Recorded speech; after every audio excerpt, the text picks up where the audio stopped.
Hello. Hello everyone and welcome to the final round of Prague International Chess Festival. And the day is here. We're gonna have new champion in the Masters as well as in the Challengers and Futures. So we have a morning round. Everyone looks really fresh, happy, ready. On the other side we have Czech players. They look very sharp. They look very much motivated. They actually have a good chance to get the medal in the Challengers. Well, we can mention that in the Challengers, Finek is showing his best. He has been leading the tournament. He's only 16 years old and he is local, so a lot of local fans have this moment to support someone from their country alongside with the David Navara. Today, Finek will take black pieces against Thomas Pertzen. We should mention that Daniel Yuffa is just half a point behind Finek, so this is still a lot of tense here in the Challengers. We come to the Futures. Here we have very interesting situation, and I'll show you something. On this side we have one of the leader from Switzerland. We have interviewed her, Christina Jordan. She has 6 points and she's playing with black pieces. And if we turn the camera, we have another leader. She also has 6 points, Kaja Radowska. She's from Poland and she's here with her sister. Her sister also plays and she's here also with her father. So these two players will figure it out who will be the champion of the Challengers, but they are not playing against each other, so it's not a direct game, so they both have to win their own game and then we will see if they have a tie. So coming to the Masters, here we have a totally different situation from the other rounds. We have Nodirbek Abdusattorov from Uzbekistan. Now he is a sole leader. He managed to win against David Navara yesterday in the opposite color, bishop endgame. Also rooks were there, and it was a kind of shock for us to see that happening. Of course, it was shock for all the players too. So now we have this situation where Abdusattorov is a half a point ahead of Jordan Van Forest, who is actually facing Maxodlu Parham with black pieces. So I don't know what to expect anymore in this tournament. Anything can happen. Well, Abdusattorov has white pieces against Hans Niemann. We had an interview with Hans Niemann yesterday, so guys, check it out. He mentioned about some of his issues he had this tournament. That's why they did not went on his way, although we really enjoyed his play. He has been showing his best, but something was missing, and you can check it out what was the issue for him. Jordan with black pieces, he has to somehow put himself together and play this game because, well, he has been leading whole tournament, and then yesterday, because of this unfortunate blunder against Aravin, he lost the knight. It happened somehow the same time as Nodirbek won against Namara, and then also Van Forest lost against Aravin, and we were just so confused what was happening. Those games were so equal. But yeah, that's it. If we go just a little bit on the other side, we're gonna see, of course, our girls from future just chatting, being very joyful, being very friendly to each other. We can also check their outfit. There's a lot of chessy outfit, very colorful. I think they are bringing really nice vibes in this tournament. Absolutely love to see them here. We have also some local TV stations. Obviously they want to have some information how the tournament is going. This is the biggest tournament here in Prague, in Czech Republic, so for sure a lot of eyes. Today we have a special guest who will make the first ceremonial move, very likely on this board. This is going to be the president of European Chess Union, Zurab Asmaiparashvili. And yeah, let me check the time. 3 minutes before the start. We have some time to walk around, maybe to check out what is happening. We have a lot of chess platforms here. We have Lee Chess. They have a room and they can do the interviews with the players. We have Chess Base as well. Huge crew, several people. We also have Chess Base India, of course, with us. And all these people have opportunity to interview the players. It is a little bit quiet now. There's no music. I think something is happening. We're getting ready. And Nodirbek Abdusattorov is getting ready now for his game. We can maybe focus. He's going to pose for the photo now or not. We don't know. Hans Niemann also arrives at the game. Maybe you can... I have to say bye from here and see you from the studio then.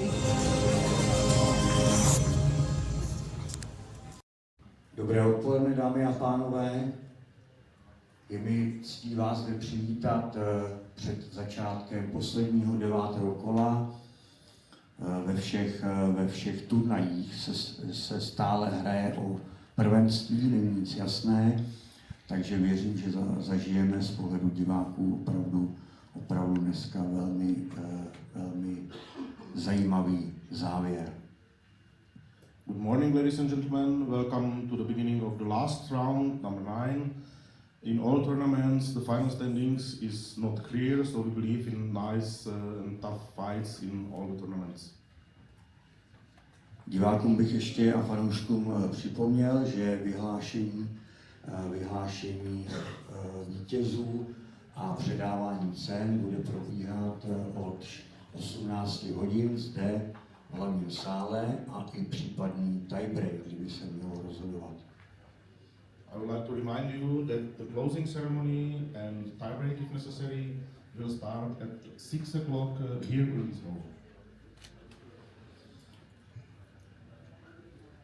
Nejlepší partí včerejšího dne, 8. kola,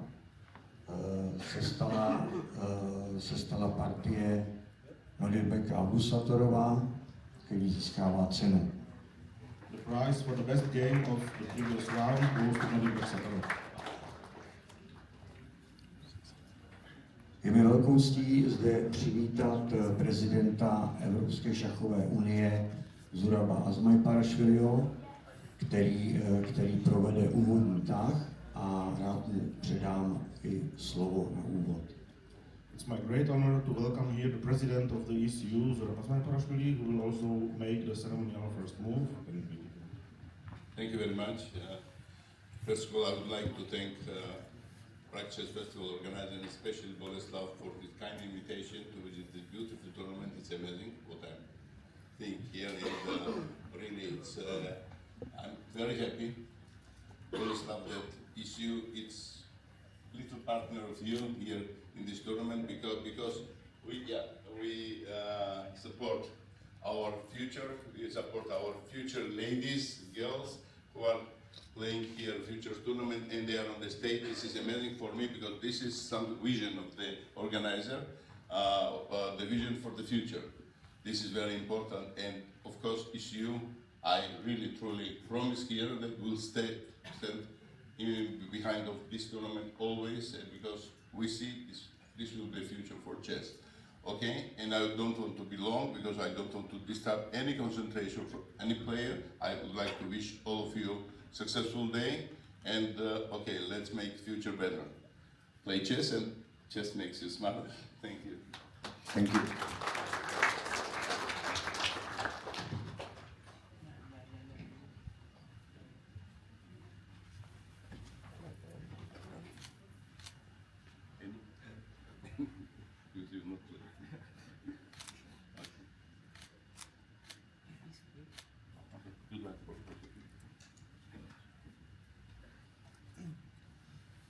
So suddenly the last day arrived, that's a bit sad, but what to do?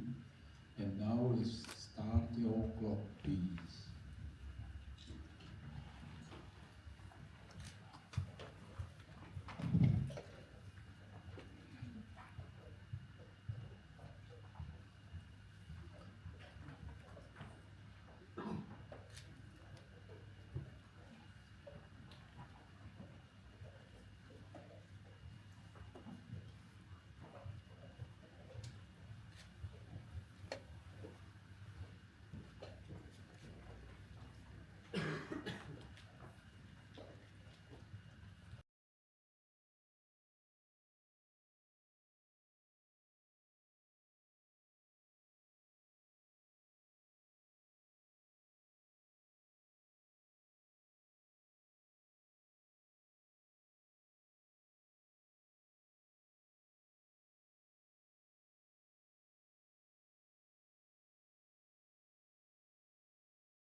And it was Arvin who mentioned also yesterday that they used to play like this last round a bit earlier. It is challenging for them, but it's also just nothing tragic. They have different plans for the preparation and for resting. For instance, Daniel Yuffa, who is now having second place in the challengers, he said he's gonna go easy and watch some football match. That's gonna be his preparation. So, yeah. And Aravin said that he will just take a rest. So, everyone has their own ways to deal with the morning rounds. How about your? Oh, I actually had I escaped early yesterday, earlier than the other day. I had a really good rest. I'm so happy this is the final day, and we're gonna see the champion of the Prague Chess Festival 2026. Yeah, it will be very interesting. As you said, 11 a.m. a little bit earlier than regular routine, but players, they know that this is the last day. They need to input some effort. By the way, we have in our studio one of the key persons of media in Vacancy. Rick, welcome. How about Vacancy? Last round, when does usually it start? I think 12. 12. Okay, so it's similar like here. 11 a.m. It's not 9, it's not 10. I would say that it's comfortable enough. that players are already in this regular mode. Well, the reasoning of early rounds is that we also have a closing ceremony. That's another part of the event. Organizers want to be very, very nice event and memorable for the players. And we're going to have also after party. Also, we should mention that some of the participants might just love to leave the same day as the tournament ends because they have other obligations the other day. How is the song Fiesta, Fiesta? So after party till 6 in the morning? Maybe. Maybe, hopefully, we'll see. Okay, so let's check the games. Let's see what's going on.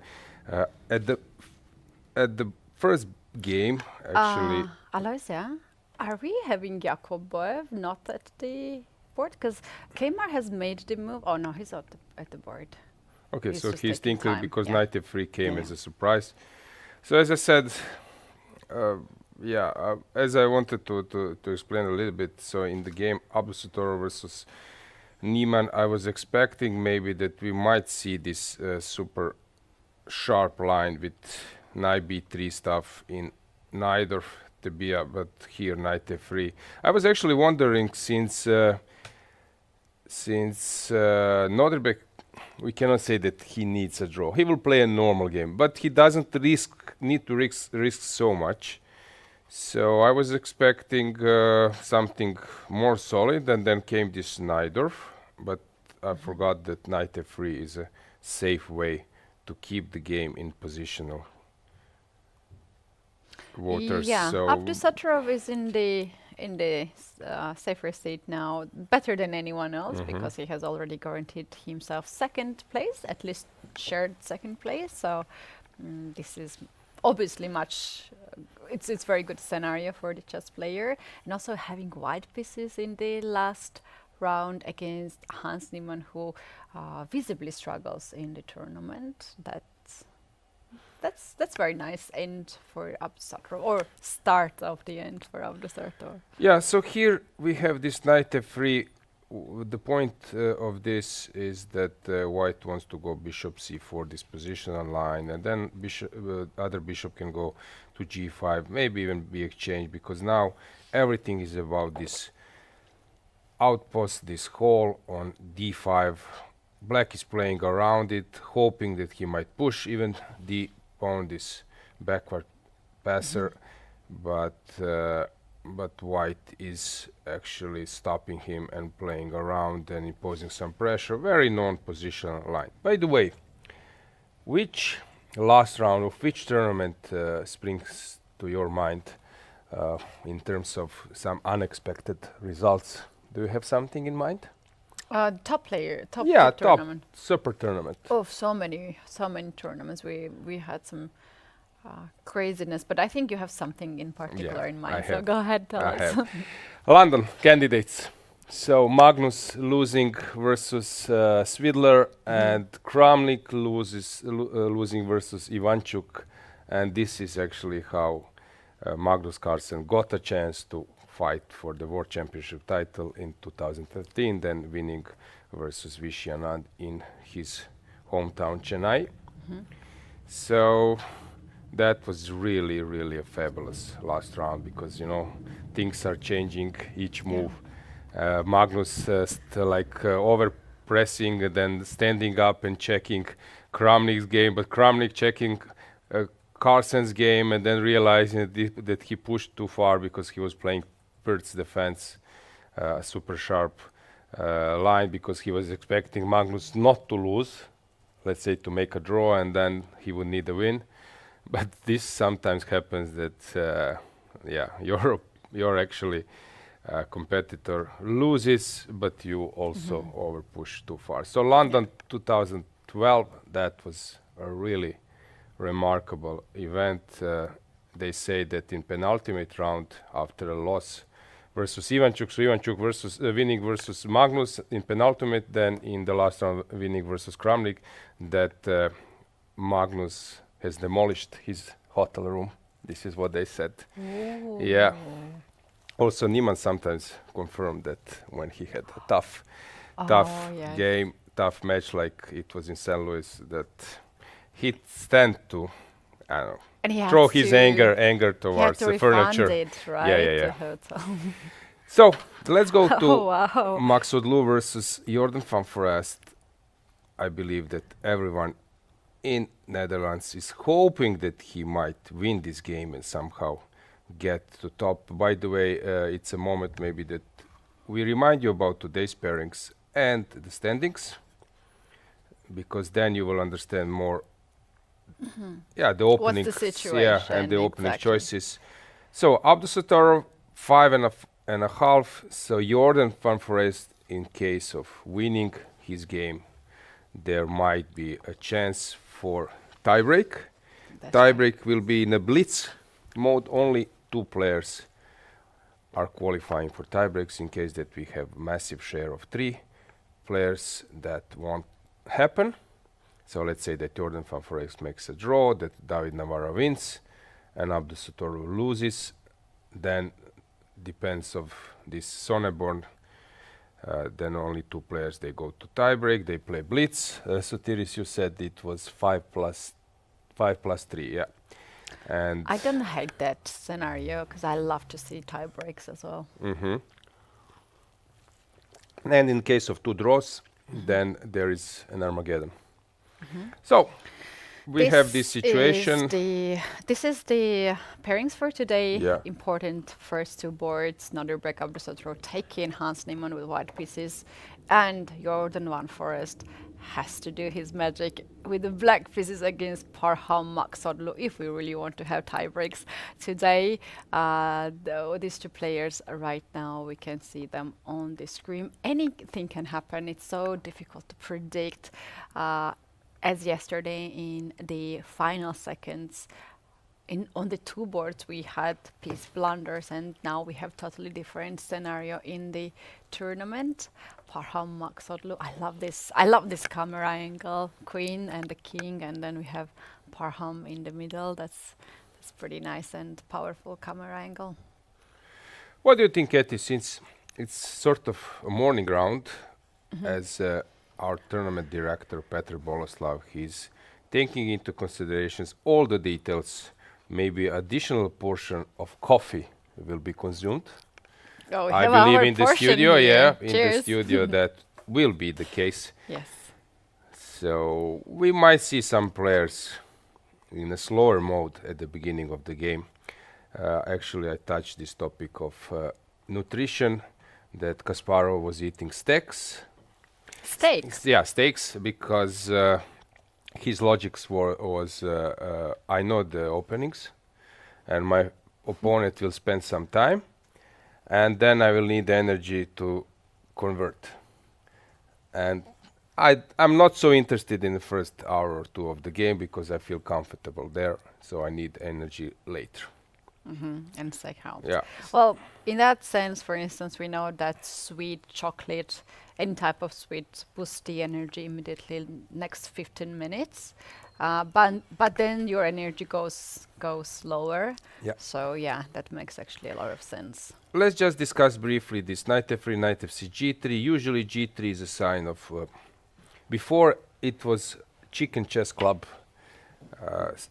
signature, but these days people are playing g3 not to make a draw, not to be afraid of his opponent or their opponents giving them a check. The point is to now to postpone some liquidations.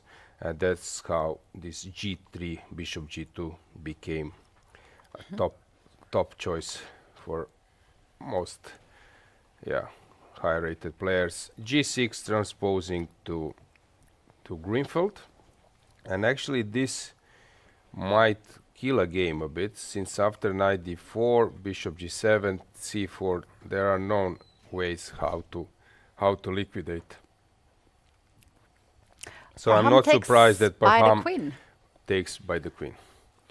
By the way, yesterday he wrote me a message that he was checking our broadcast. Parham? Yeah, everyone. I told you that Mamedyarov is watching, everyone is watching. Oh my goodness, I just mentioned about this Pink Panther, remember? Yeah. No. Did he mention something about this? Now I feel so bad. So guilty. We should also tell him why we were laughing the other day and which music we had in mind. Yeah, exactly. And he mentioned that in his game, let me try to get this game. We were analyzing with Sasikiran. I will go back to our previous round. So it was, hang on, where is it? Around, here, yeah. So he played bishop h5, and we were sort of condemning him not playing f5. But then I explained that I'm not the one who is using engine, and I need to switch from one game to other, and I don't have time to dig in. But I sense that there is a reason why those top players, they are not playing something.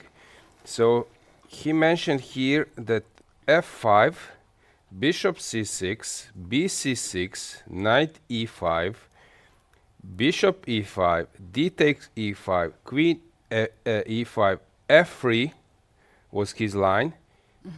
And now when you move the queen, white is recovering a pawn.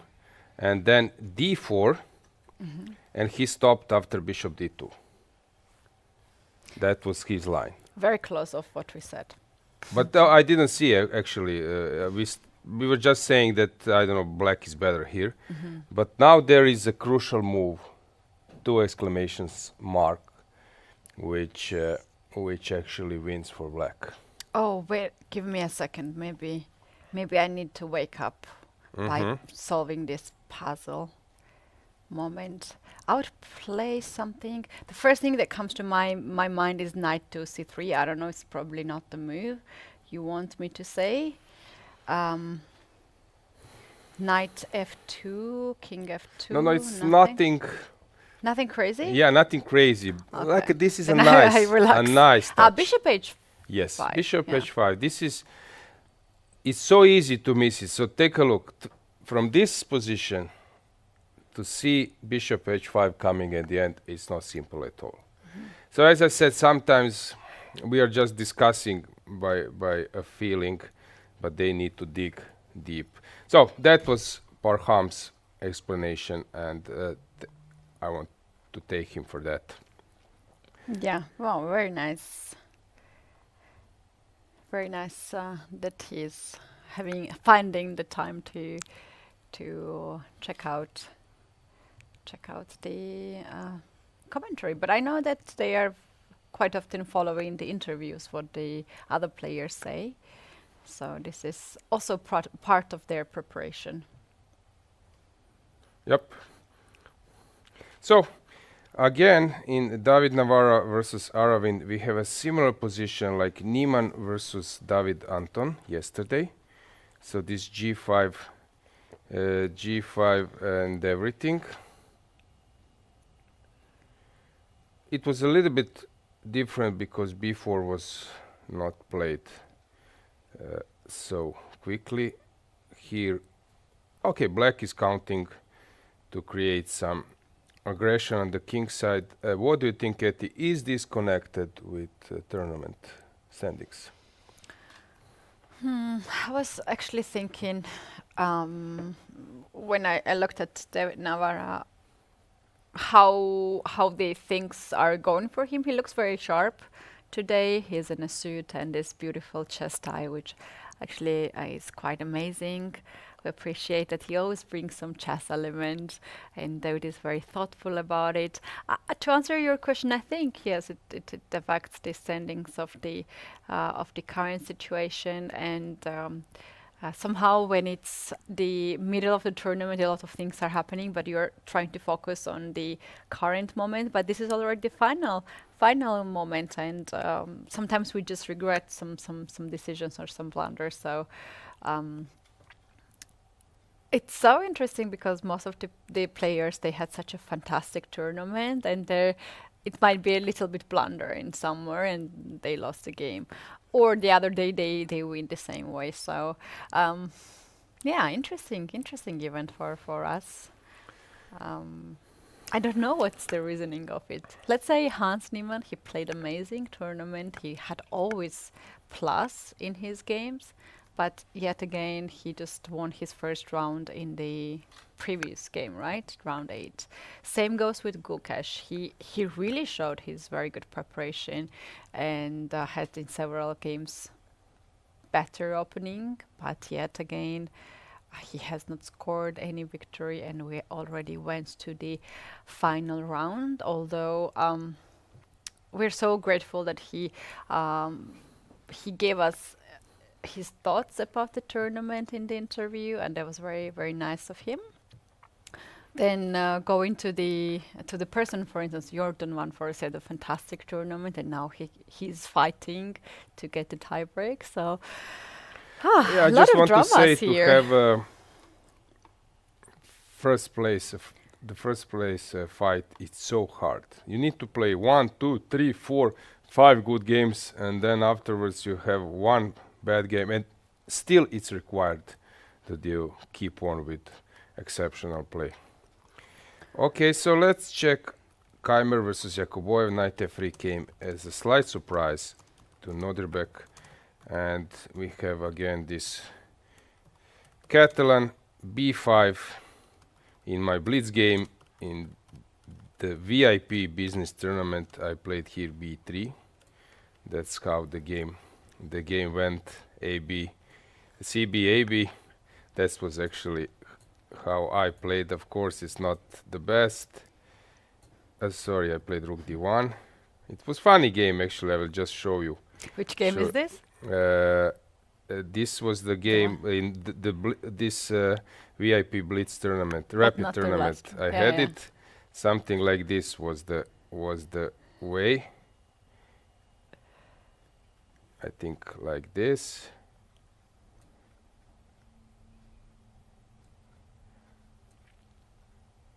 And then he missed this knight e5.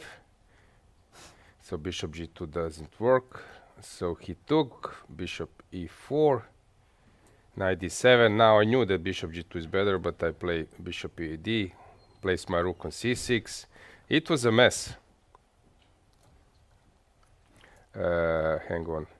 No, sorry. I play bishop f4 here. Rook c8, rook c6, g5. It was very tense game. Queen e2, rook e1. Threatening now I to remember. check. Then I went here, and this was what we were discussing together with Parham, and then I sec. It was so interesting.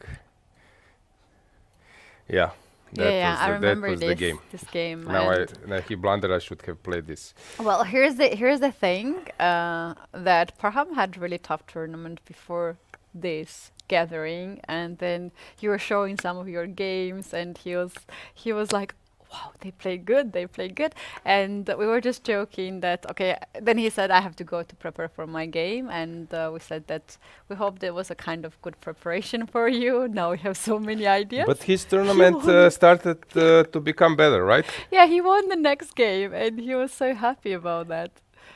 So here after a4, there is this line of sacking the pawn with knight b4, knight a6, this stuff, and then a6, and some point also. There are so many possibilities here. So he went, or bishop b7, ab, a6. This is how they play. So b4 was considered bad before. Only problem is here if you go to this exchange sacrifice, because here black has very nice compensation, very nice position. So knight f to d2 is a normal one. Knight c4, c5, dc, bishop c5.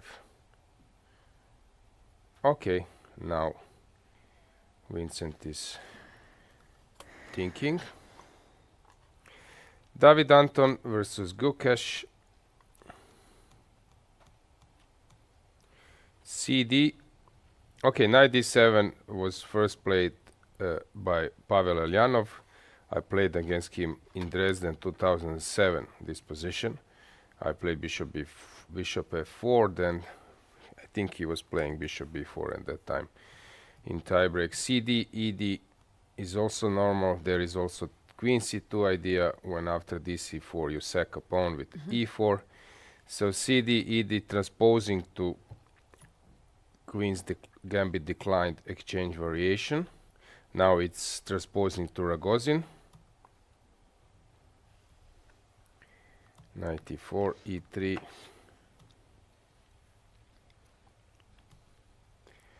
Okay, this is a mess.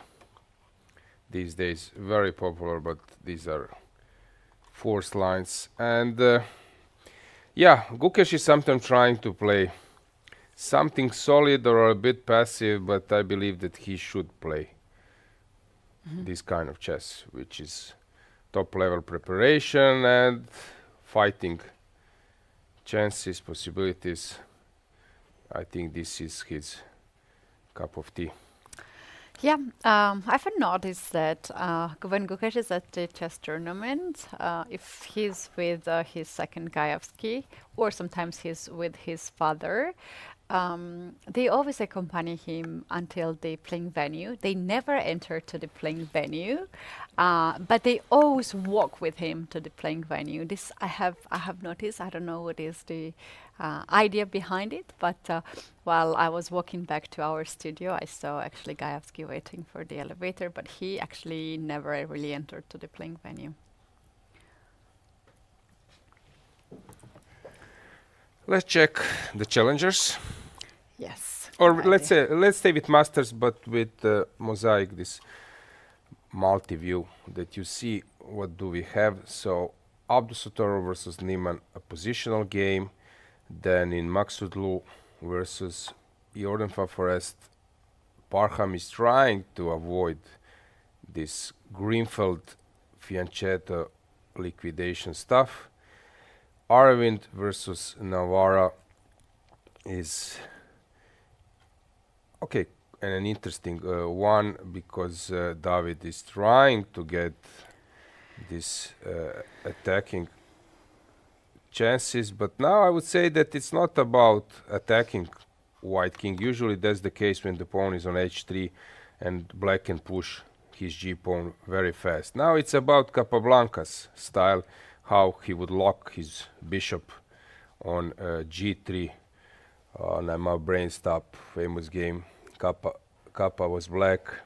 Oh, okay. Famous game where he locked the bishop on g3. This is one of the top 10 historical games when Kappa had this e5, d6 and g5, and this locked the bishop, and then he transferred his play to the queen side, and that missing piece, that bishop on g3, was the one factor which has decided the issue.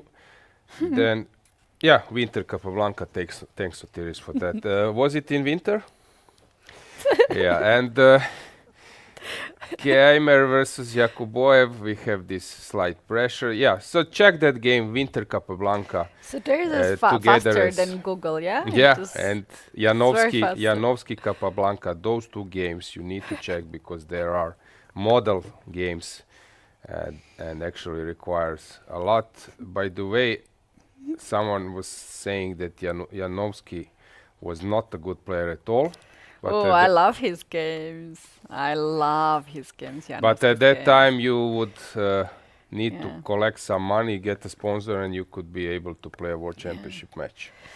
Yeah, so this, I don't know how Soteris knows all these things, but he says that Winter Capablanca 1990 happened in August 15. So it was summer, but it was in Hastings, so it was cold, and yeah, I'm always joking when someone thinks a lot that I say that he thinks like he's in Hastings, because at that time they would play it without the clock, and then Morphy would stroll around being super bored, then come back to the board, play a move in 1 minute. That's why sometimes he was blundering, because his opponents would think for 2 hours, and then Morphy would stroll around being totally bored, and some historians say that he was spending like 2-3 minutes per each move, no matter of the position. And as I said, he would get so bored, he would come back to the room, play a move to the board, play a move, and then again take a stroll. So they had no clocks? No clocks, and that's why I'm always laughing that or joking that he's thinking like he's in Hastings. So, one of the oldest tournament in chess history. Yeah.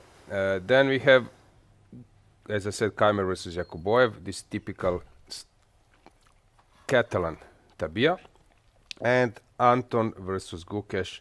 That's a mess. 2 bishops, king on f8, breaking all the principles. But this is a modern chess. Regarding Aravind versus Navarra, yesterday there were some logical questions. What has happened there? And then we managed to reconstruct the game versus Jan Forest, and there was a nice mating net tactics produced by Aravind, but I believe, Katie, that it will be a moment that we show this to our viewers. You had an interview with him with the chessboard, so in case you missed this moment, now it's time to see it. We have in the studio Grandmaster Aravind, who won his game against the sole leader of Prague International Chess Festival, Jordan Van Forest. That was quite an event, and I assume that you have emotions, and it has been quite tough. If you can just describe your situation right now, what do you feel? I don't know, like this tournament has been, like completely like topsy-turvy. Like I'm, like for instance, like yesterday I was completely winning, and I played a very good game, but with one single move I like lost the advantage, and it's a like tough tournament. Like, but yeah, also I'm playing good. Like I'm happy about that part. Maybe I could have converted like 1 or 2 positions like in the previous games, but like I'm happy with my play overall. We have seen the game from the very beginning, of course, and then suddenly the game has finished, and we could not really see on the digital board what has happened. So you are one of 2 people who knows what has happened, and if you can please show us the final part, and also if you can describe the before what was happening in the game. So like in the opening, he surprised me with d4, which I'm not like aware of. I don't know where it is. Yeah, here it is. Mm-hmm. But I think like I don't know if I reacted well. Like I took on d4 and played queen bishop g4. Maybe it was not his prep, I guess. Maybe because like he spent like almost half an hour like to go queen e5. I don't know, but I could not like refute it like for white. But yeah, like I think the next critical moment like came at the end. I think it was like equal like almost throughout the game. But at the end, like I was trying to put some pressure on the b pawn, and maybe he could have actually at this point played knight to f5 actually, like here. Yeah, he could have actually played knight f5, I thought, and the position should be equal, I guess. But I think the crucial mistake was knight f3. I think like after rook h6, actually it's like king is in on the table. Also like all of his pieces are like uncoordinated, and I think I played king e3 first. Yeah, I think he is losing one of his pieces, I guess. Like I'm not sure though. And yeah, I won the game with like rook h6 and in 2 or 3 more. King e3 and rook f5. Mm-hmm. Maybe he could have tried rook f8, but I thought like rook h6, king g5, and rook h1. Mm-hmm. This is what I was calculating. It was like rook h3, then the f3 square is protected after knight e5, and I could not see a defense here. But with rook f5, I think I had to go. I think he played king g3, but like it loses on the spot, like with knight e2. If king g5 now, I think I have to go rook h3, because like his his rook is like preventing his white king from going to. Checkmate then 94. Yes, yes, yes. Wow, that's nice. So Can you show that for the viewers? Like let's say 95. And yeah, 94 is. Yeah. It's That's beautiful. like all of a sudden his pieces. Pieces like work uncoordinated and like also he got into this like mating net, which was actually surprising. Like and yeah, I'm happy about the win. Yeah, was all of this because he lined up the pieces like that, or maybe he let you to activate the king even further, although your king was always very active in this game. What was because while we were looking at this game, it was always like equal by the engine, and we thought that, okay, this game gonna probably end, but when you're playing the game, it's a totally different feeling and evaluation, right? So what do you think was his mistake here that you won the game? Maybe like title pressure, maybe I guess. Like also he was Abdusattorov was winning like with black, so that could have like put him under pressure. Like he maybe wanted to win this game desperately, as maybe it could be his like last white, maybe I guess. But Yeah, that's true. so that could be one of the reasons. Like he over pushed, I guess. But I mean, the game should have ended in a draw. Like, to be honest, it's. But. I don't know at which point he actually overpushed, but like it's hard to say which moment. But yeah, he could have taken the draw, I guess. Yeah, and this final sequence that you showed that you were winning the piece, something very similar also happened in the other game of Abdusattorov and David Navara in the very last moment when it was equal position. Were you aware of that, or you just did not have much time to look to the other game? So I was playing in like minutes, so like of course I did not have time to look at the other game, and also when I saw that like I'm actually checkmating his king, like I mean I did not actually like look at any other boards, like, to be honest. And so.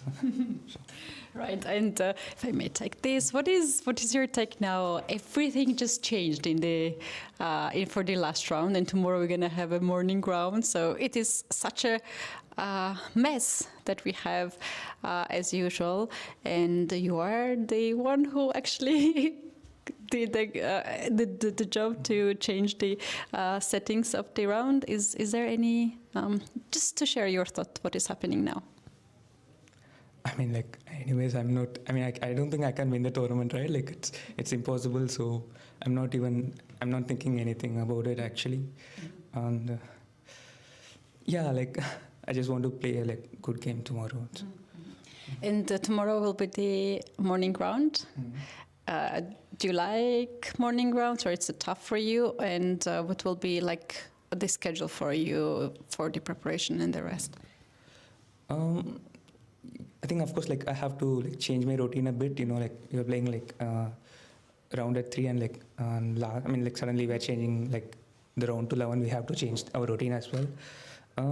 But I think we are used to this, I guess. Like we have been playing for years, so I think it's not going to affect much. But I think more than preparation, I think I will take rest. Like so. Well, I wish you to have a good rest, and tomorrow another good game, and best of the luck. Yeah, thank you. Yeah, he was very emotional, Katie, and I don't know, still under some impression of tough game and unexpected outcome. He had this mix of happiness and the confusion and the stress, and I think that was the hardest interview I had yesterday, because he was like physically shaken after such a game, and it was not any blunder or anything. He just built up this beautiful Nathan mat, which actually resulted by winning the piece. But yeah, he's such a great player and also amazing person, and obviously that's why he won the previous edition of Prague Chess Festival. He said that he wants to win it again. Obviously everyone wants to repeat the victory, because that's a different statement, right?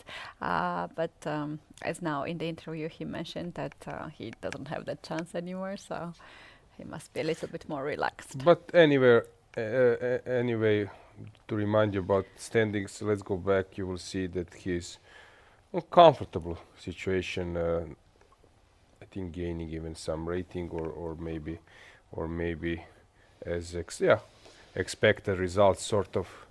So he sharing cannot, from fourth place with Vincent Keymer, Parham, yeah, Maxodlo. which is a fine result, and in that sense, we can say that he showed once again that he's a very, very strong player. So regarding positions, Abdusattorov versus Niemann, as I said, this is a typical waiting game. White doesn't want to take on e6. Let's bring the board. So white doesn't want to take on e6 too early, because that improves. Let's bring the board for an analysis. So that improves the situation, and black also is postponing this taking on b3, since if you take immediately, then white can now impose some pressure and not being afraid even of d5, and also b5 won't happen any longer, so this knight can stay here forever since a file has been opened. In Maxodlo versus Van Forest, so Parham took a pawn, and hoping that if black takes on b2, then of course there will be some issues, and also rook b1 might, or rook b5, so bishop b2 doesn't work, and black needs to find the counterplay. Knight b4 also allows rook b5, so it's a moment to see how to exploit this activity. Pieces are well placed, but it's a pawn down, so Jordan needs to calculate how to keep up with his initiative. White can now do some useful move, but it's a question, what's a useful move? Is it okay? This one then is hanging, so he needs to find a way how to keep up. Engine says that this is not a compensation for black, but white needs to keep up finding the right moves. In Aravind versus Navarra, as I said, now it's not about creating attacking possibilities, it's about locking this bishop. And we have Keymer versus Yakuboev. e4, it's not a move you make so easily, since you are locking your own bishop, the main strength of Catalan setups, but he's counting on e5 further, and maybe using some central squares. Of course, white would love now to launch the attack, since there are no pieces in front of the king, but it's also not simple for white to bring them. And the last board, Anton versus Gukesh. Two bishops, but black needs to find a safe haven for his king. So, complicated position. Let's go to the challengers section, and we do have more fun in challengers section, as you can see now.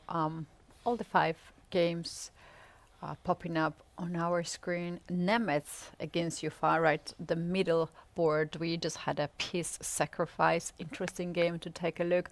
Ganguly versus Gledura. We have this artificial castle in the position. Also very interesting, Herberg against Divya. We have this famous setup of queen and the bishop to trade the dark square. Bishop on g7. The final board, we have Pierre against Shujiner. Seems like black has accepted the pawn on g4, pawn sacrifice. This is going to be actually a very interesting game. And on the first board, we have a leader, Finek, who's a half a point ahead.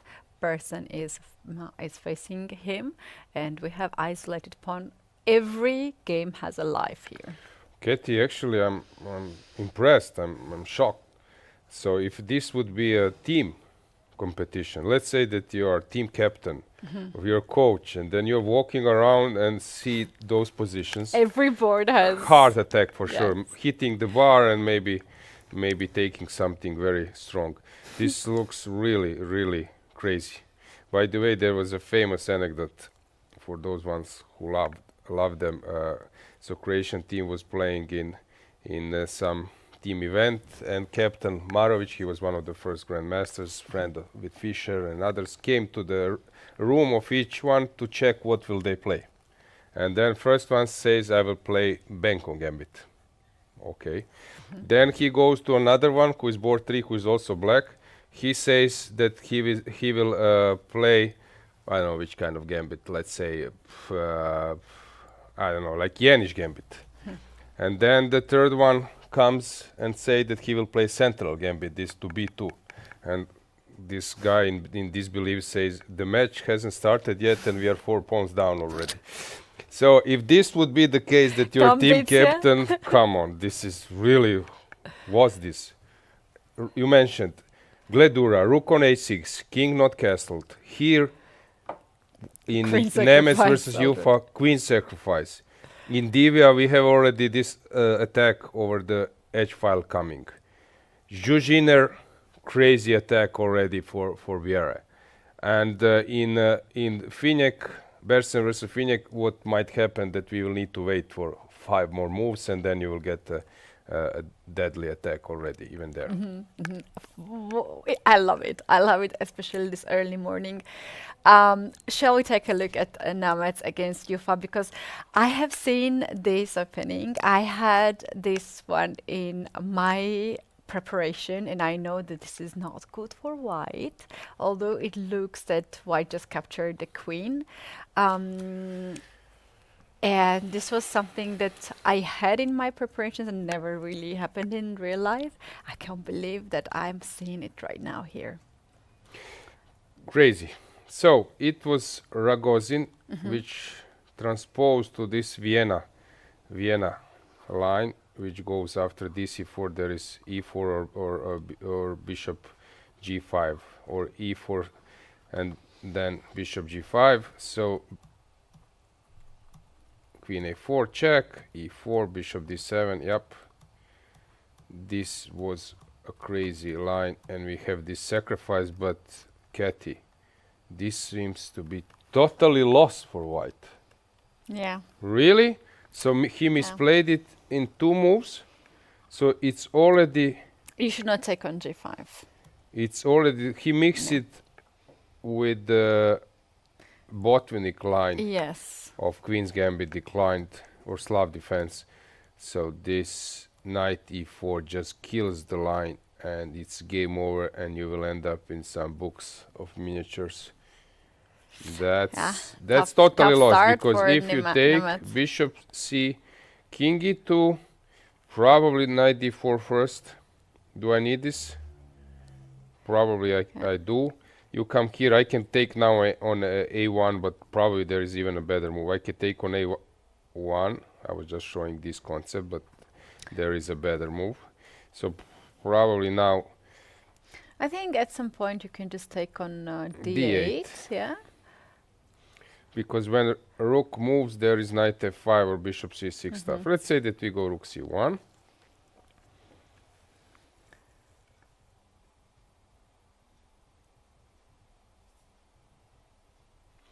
So, knight f5. Bishop c6 maybe. Bishop c6. Okay.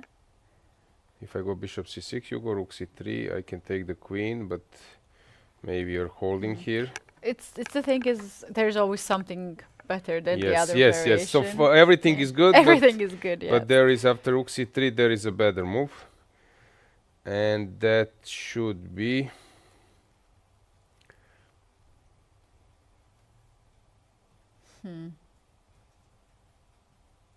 something with the rook.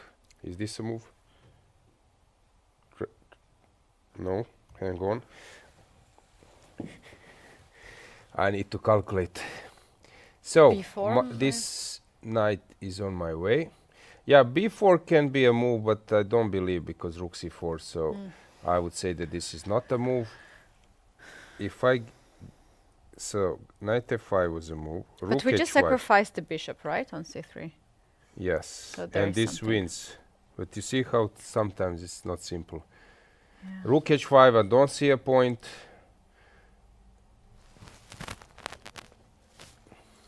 It's so easy for engine, huh? Not so simple. So knight e5 is not the best move in the position. That's surprising. That's a really surprising thing. So all the moves with this piece are considered, but knight b3 is not an option. Knight c2 is not. No. Knight f5 is only move here. The other moves are not working. Ah. Yeah. So, but here instead of that, I have better move, right? So bishop c6 is a wrong move. Probably b4 or no. After b4. knight c3, the current position, we can maybe Move the look bishop with after. So b takes, bishop takes, king e2, rook d8 is the best move there. Maybe this, I don't know. Rook to c1. What you played rook to c1, right? Takes rook to c1, and here knight Bishop f5. b2 or Knight f5 instead of bishop c6. Knight f5. King goes on e2, and you take this bishop on a5. not so simple, but also logical to lock this bishop. So basically, you have two pieces, two minor pieces against queen. And because there is no coordination between white pieces, king is exposed. You have beautiful, strong pawns on the queen side. This is pretty nice position. Let's for go black. to the standings and then to pairings. Since if Yuffa wins this one, then he has some chance, let's show, to overtake or to catch Finek. Finek is playing with the black pieces versus Bertsen, and we can see the pairings. It's not so simple for Finek any longer, so we might get a tiebreak here. Possible one. Tiebreak, fighting for the Masters ticket. Let's show this situation in Bertsen versus Finek. I will try to remember and to show you one great game, fabulous game. Let's say that I set up a position. So knight c6, okay, bishop pawn takes 6, bishop d3, castles, b3, h5. No, rook e8. Okay? Bishop b2. Take a look. That was a famous game. Luka Lenic. He was 26-60 versus Ognjen Cvitan, Croatian GM. Bishop takes h2. Okay? Yeah. I'm showing this in my classes sometimes. Knight g4.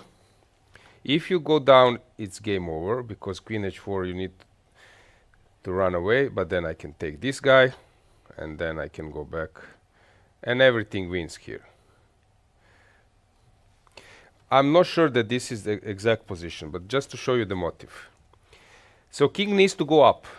Yeah. And this is something people tend to forget, especially on a lower level, that king can go to g3 in those setups. Yeah. Now, the best move, I'm not using engine, I think is h5.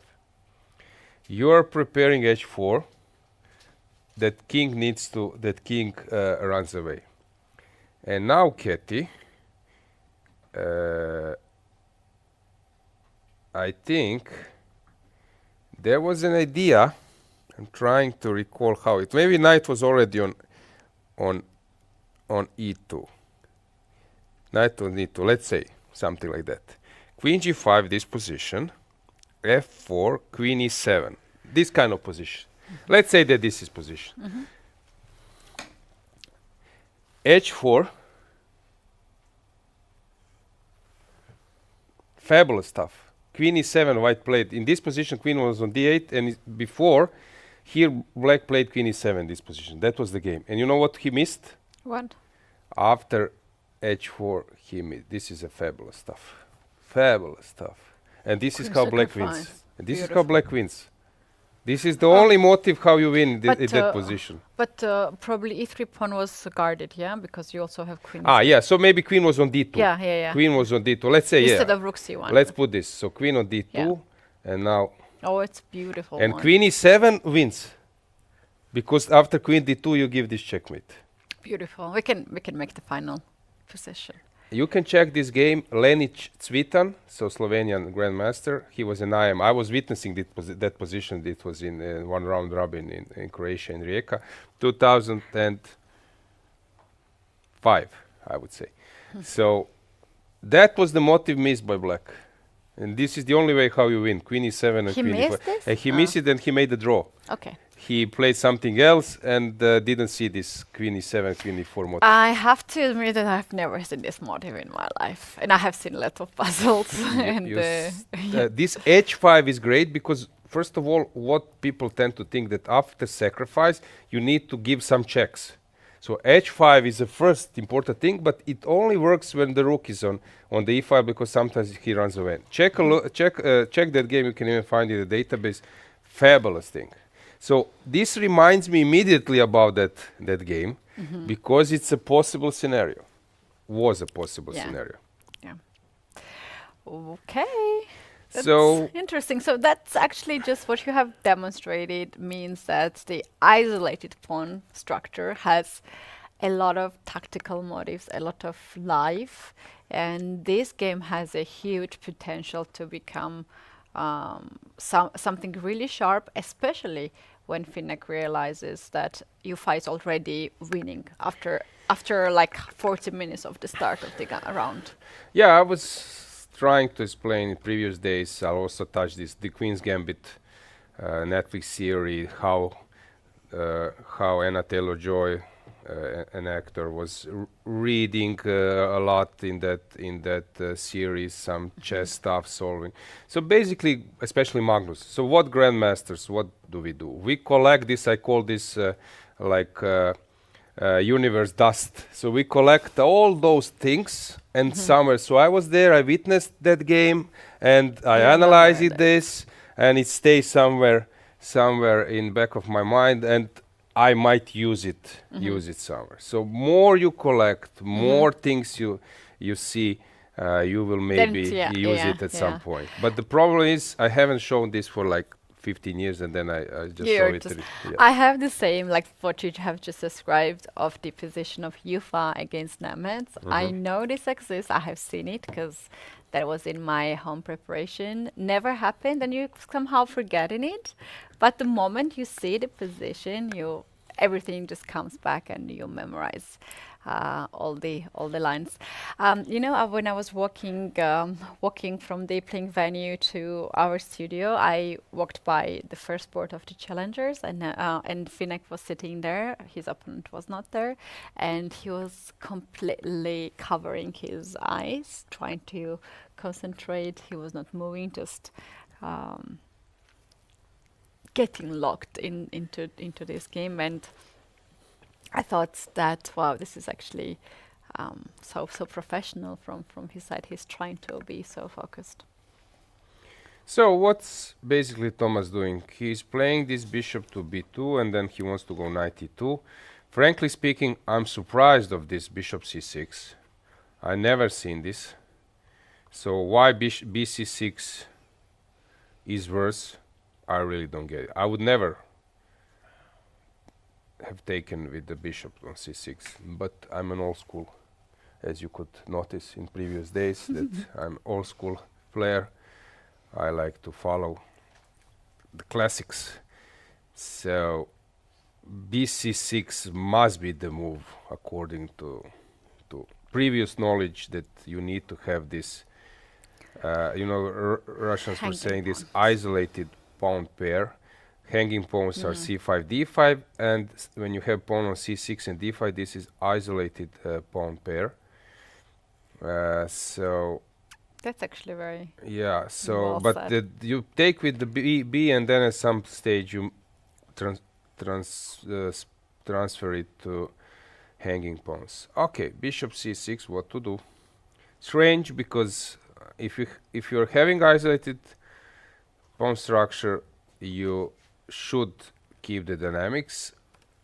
Exchanging pieces favors white, and also what's important here, this bishop c6 is a important strategical moment, since in isolated isolated pawn structure, you don't need bishops, you need knights. And okay, maybe only hope and main hope for black is that he wants to get rid of this d pawn and then playing with this Marshall compensation. Yeah, that's actually what I thought too, that he just wants to get rid of the pawn on d5. In Herbeck versus Divya, so as I was saying, h4 should be played. My advice to beginners or intermediate players is that when your opponent have fianchetto bishop, 9 out of 10 times it's not bad to exchange it. So if you are white, just go for it. Or in English, opening with black, go to h3. Because long term, it seems now that black has managed to improve his position her position since she's playing pawns on the dark squares and she got rid of the dark squares bishop. But long term, it's a huge difference in this pawn is on g7 or g6. Sooner or later, this weakened position of black's king will start to tell. So long term, always there is some counterplay for the side, but you need to keep the queens on the board. I know this from close Sicilian, I know this from Pierce defense, from many openings where it seems illogical to exchange that bishop, but as long the position is not locked, as long the position is flexible, it's 9 out of 10, which helps you also, since you will play some opening and you will get into the position, bishop h6 will be a possibility, and then you might remember, yeah, that Jankovic was saying that bishop h6 is not so bad, let's go for it. So this is how it helps you when you're playing. Biere, this looks crazy. I love those positions with white, so... Shall we see what Yeah. what was the opening? It was this ratty stuff, e6, e3, and usually they postpone it a bit, but the concept of g4 is there in combination of this dark square bishop. By the way, regarding fianchetto, if you have fianchetto, it goes along with the same color of your pawn. So e3 goes along with b3, e6 goes along with b6 because your bishop will be on b7, g2 goes along with d3, g6 goes along with d6. So this setup is typical, and when the bishop moves, you play this g4.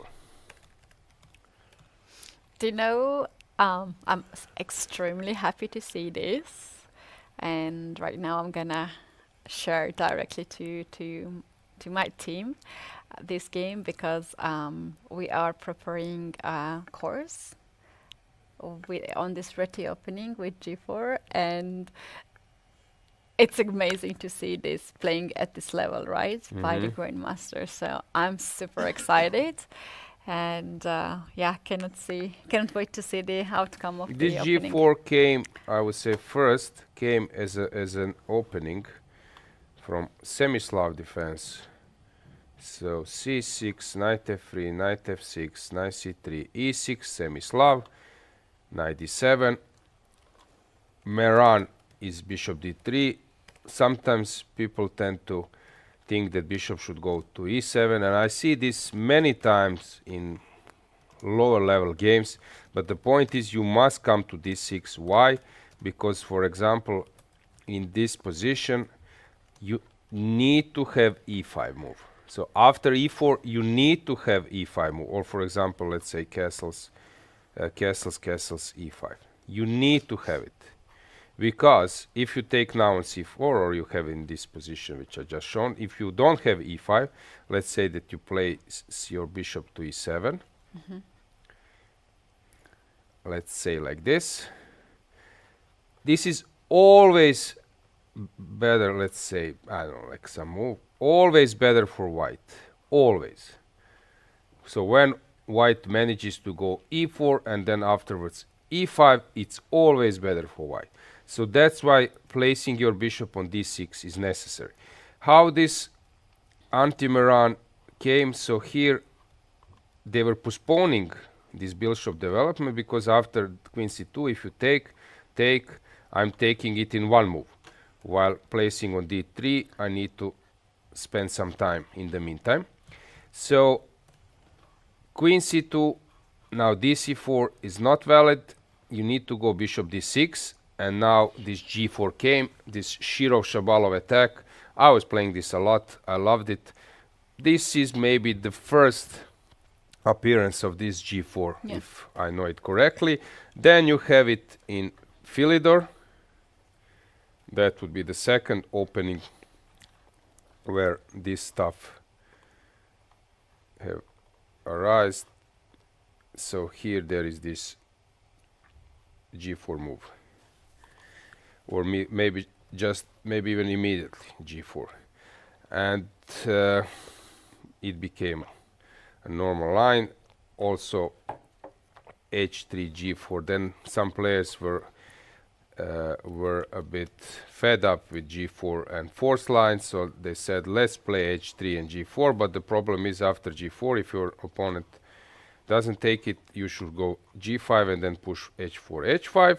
So here h3 g6 g4 is another way, but then after g5 I spent a tempo.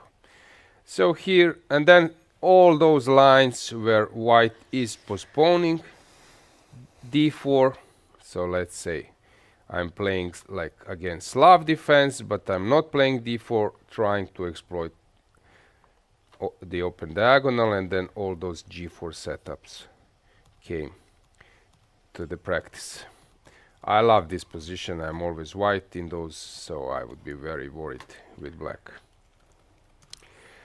Ganguly versus Gledura. I'm a big fan also of rook lifts, my favorite stuff in chess. And here we have this fabulous one where usually rook belongs to f8, but here in Fischer random style Rook we have it on stands g6. better on g6. Yeah, not. I said that I will say Fischer random from time to time. So in Fischer random stuff, now this rook is on g6, which can be, of course, a fantastic brilliancy invention, but it can also be just a lousy piece.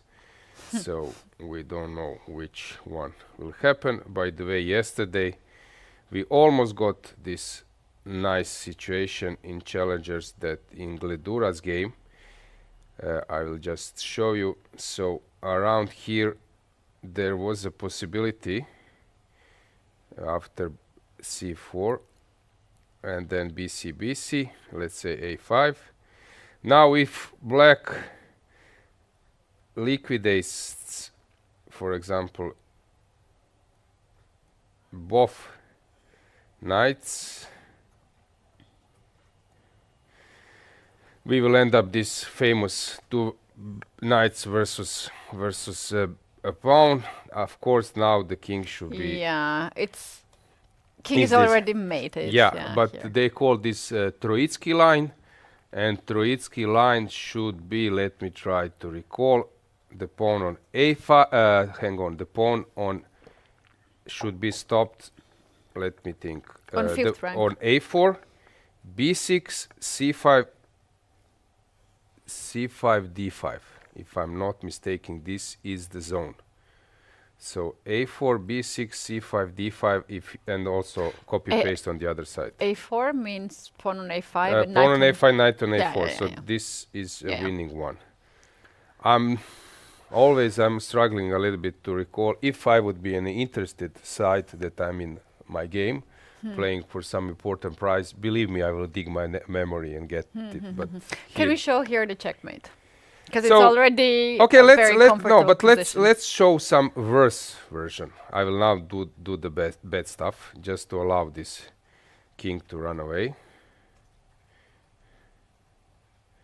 So he's staying away from this pawn because at some point white will lock opponent's king and then need to come with this knight and to deliver a checkmate. So the point here is how you are doing this. let's say that this is the position. I spent some time analyzing this. So let's say king g5, I go knight d5, you go king g4, I go knight f4. Knight f4, hang on, maybe knight f4 was not bad. Not best. Like this. And if you go here, I do this. This is how you push. This is the concept of pushing. This is how you push. So now he needs to go somewhere closer, and this is how you push. And the king is already. And let's say that king now gets locked. So this is the concept. Now I need to give this pawn a chance to move. So I will lock. Knight f6 will be a stalemate, and this knight needs to give a checkmate. So we need to come to f7, and we need to come there this way. So I can now stalemate.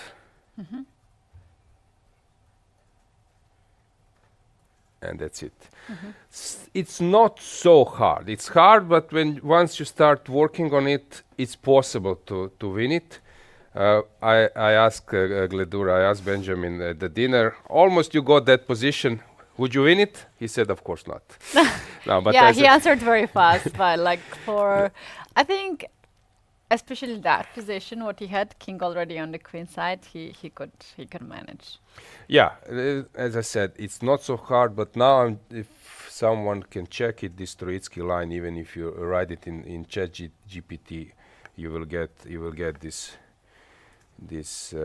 position, which one is the winning zone. So going back to our ninth round, very interesting positions everywhere. Now Herbeck took a pawn. We can give you a multi-games view so that you could see the action, and slowly we will actually take so we our first break, and you guys gonna have the video of the playing venue, and by the time when we're back, we will start to analyze in the masters. Yeah, we got the confirmation. Sotiris has checked it. So as I said it I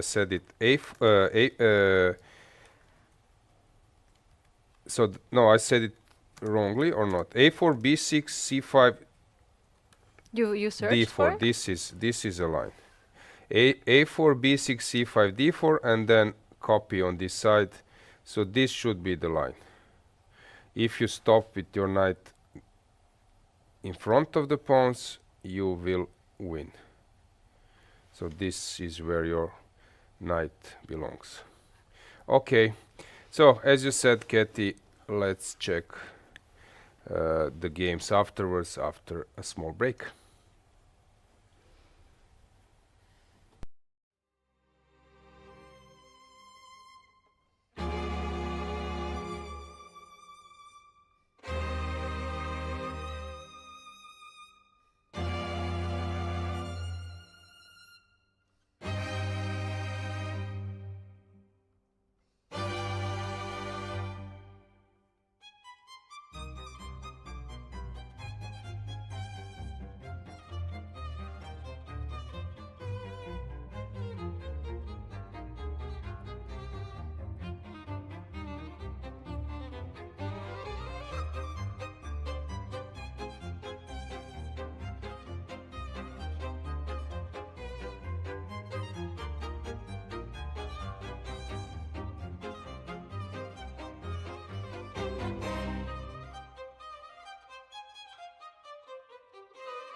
Sasikiran Hotels. Vždy s pocitem hvězdy navíc.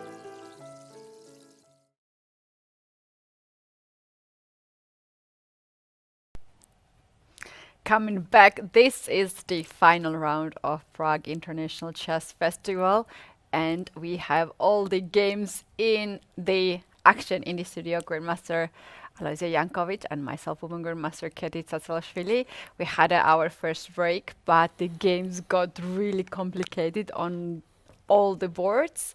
The leaders we have here on the screen, Abdusattorov, he's a half a point ahead of Van Forest Jordan. Abdusattorov is facing Hans Niemann, and here we have this position with opposite color bishop, but we also have all the heavy pieces and the pawns on the board. Board 2, Van Forest is going all in. He made this decision to capture the pawn on a2, and he is facing Max Sodlo with black pieces. You can also check out what is happening in that game. Every game needs our attention, and we need to go there. Alojzia, which is the game of your choice to focus? Really hard to say, Katie. You explained beautifully how tense the situation is. We could also see you on the screen. You were at the playing hall, so yeah, you have maybe some insights. Who looks the most nervous out of them? I found that Jordan Van Forest looks a little bit different than the other days. He was very confident. He enjoyed it, and today I felt like he's a little bit worrisome. On the other hand, Max Sodlo, when he saw this bishop a2, he was like, okay, let me focus on the game. I think he's very happy. We have Max Sodlo on the board. Somehow I sense that Finek was not feeling his best, which is understandable, that his closest rival Daniel Yuffa is winning already from the very beginning of the game. And I also noticed that Abdusattorov was walking a lot and observing the game of Van Forest and Max Sodlo. Of course, if this game ends in a draw, then he can also just call it a day and peacefully end the game, and he will get the title. So let's check Abdusattorov versus Hans Niemann. It seems that pawn up doesn't mean much here, since this bishop is a little bit more passive than the opponent's one. But black is also safe, since to exploit this extra pawn you need to start pushing your pawns on the king side, which means that you're doing this in front of your king. So here I believe that black will switch to the d file, and we might see some massive liquidations. The problem is, being a pawn up, you should always ask yourself, or we could conclude it, what happens if we liquidate many pieces, we exchange pieces. And here the point is that with piece exchange, and I even forgot about this move, now I only spotted, which actually totally equalized the game, and it's sort of forced draw. Yeah, I was telling you, even with the extra pawn f5. So please forget my story. We will erase it. Cut this part, please. No, anyway, I wanted to say, even being a pawn down, that black has great position. So it's just that draw, and we will have Abdusattorov, first player to finish his game. Player on the top. Exchanges, and I don't know, when I'm looking at the Abdusattorov, it kind of gives me the vibe of, like, he has the energy of like Magnus and Gary together. Like, he's very very active, always very energized. I barely see him like tired during the game, always ready to start another day, another round. Yeah, and when there is a closing ceremony, there are drawing of lots. If we would measure his speed from his chair to the stage, I think he would be like Winner. yeah, winner, Yeah, and much this is the above champion's others. quality, right? To always Yes. look so fresh that you are ready to start another classical Yeah, game. let's go full screen that you see this action. Yes, and yeah, that's why probably this is kind of forced line that he saw earlier, and that's why Abdusattorov was pretty much observing and focused on the game of Max Odlu and Van Forest.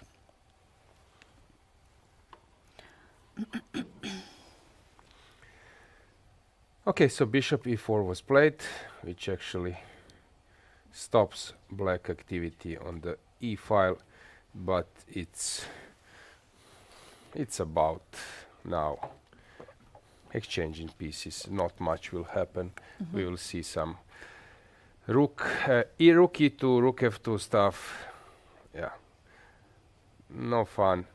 Evaluation bar says it's a dead draw, and I would say that this opposite colors bishop thing, it's something we don't have that kind of thing. Things maybe in other sports that it's a sign of game heading towards a Yeah. draw. That suddenly chances increases a lot. Famous quote by Boris Spassky when he was asked about his second divorce. Yeah. And I think it was second that he said that they got along like opposite colors bishops. He met his wife. So Good yeah, description. yeah. So he was doing his stuff, she was doing her stuff, and that was it. But the even best quote was Vasily Ivanchuk when he was noticed at some wedding, and the couple invited him to the stage to give some nice speech to the audience, and then he was thinking and said after a minute that marriage is like a poisoned bone, neither Sicilian. Yeah, I heard Yeah, about that was a famous quote. So it can go in many ways, Yeah, well, but you are depends. taking some risk. It depends. It depends. Okay, so Hans is thinking where to go, what to do. Hans is on -1, if I'm not mistaken.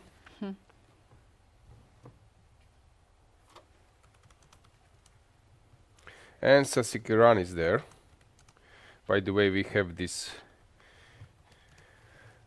possible player in few years, at least for challengers, but probably even maybe there is a chance that he enters very top German player, winning futures in Wijk, and it would be funny if he wins the Open tournament here and qualifies to challengers again in a month to qualify twice. That would be a great thing. Yeah.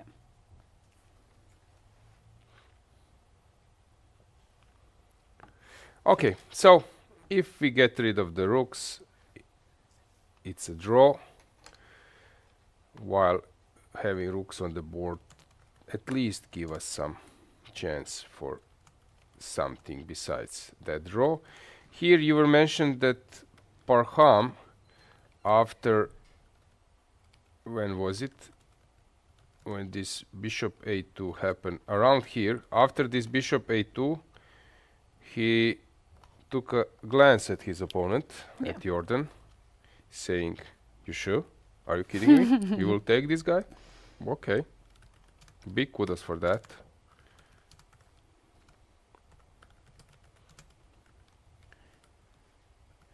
Queen e6, queen a4, and Parham took on a7, but now black is having a huge bunch of activity. This bishop is super strong, but of course this one still exists. Hard to say. Very nice position with the knight on d3, but black has some trumps. Going to Aravind versus Navarra, there was a g4 move at some point, was it? Somewhere, no. No, actually this was a normal position. From the beginning, Aravind is thinking. And Vincent Keymer versus Yakuboev. Hang on. Black is already much better. Vincent in huge problems. If you would tell me around here with 0.40 advantage for white, 0.50, that in 1, 2, 3, 4 moves, black will end up to almost -2. Ooh. I would say no chance. I want to play that opening. It's not about With opening, black. it's also about like Vincent, you know, this type of position is something he knows so deep that I'm shocked that this had happened.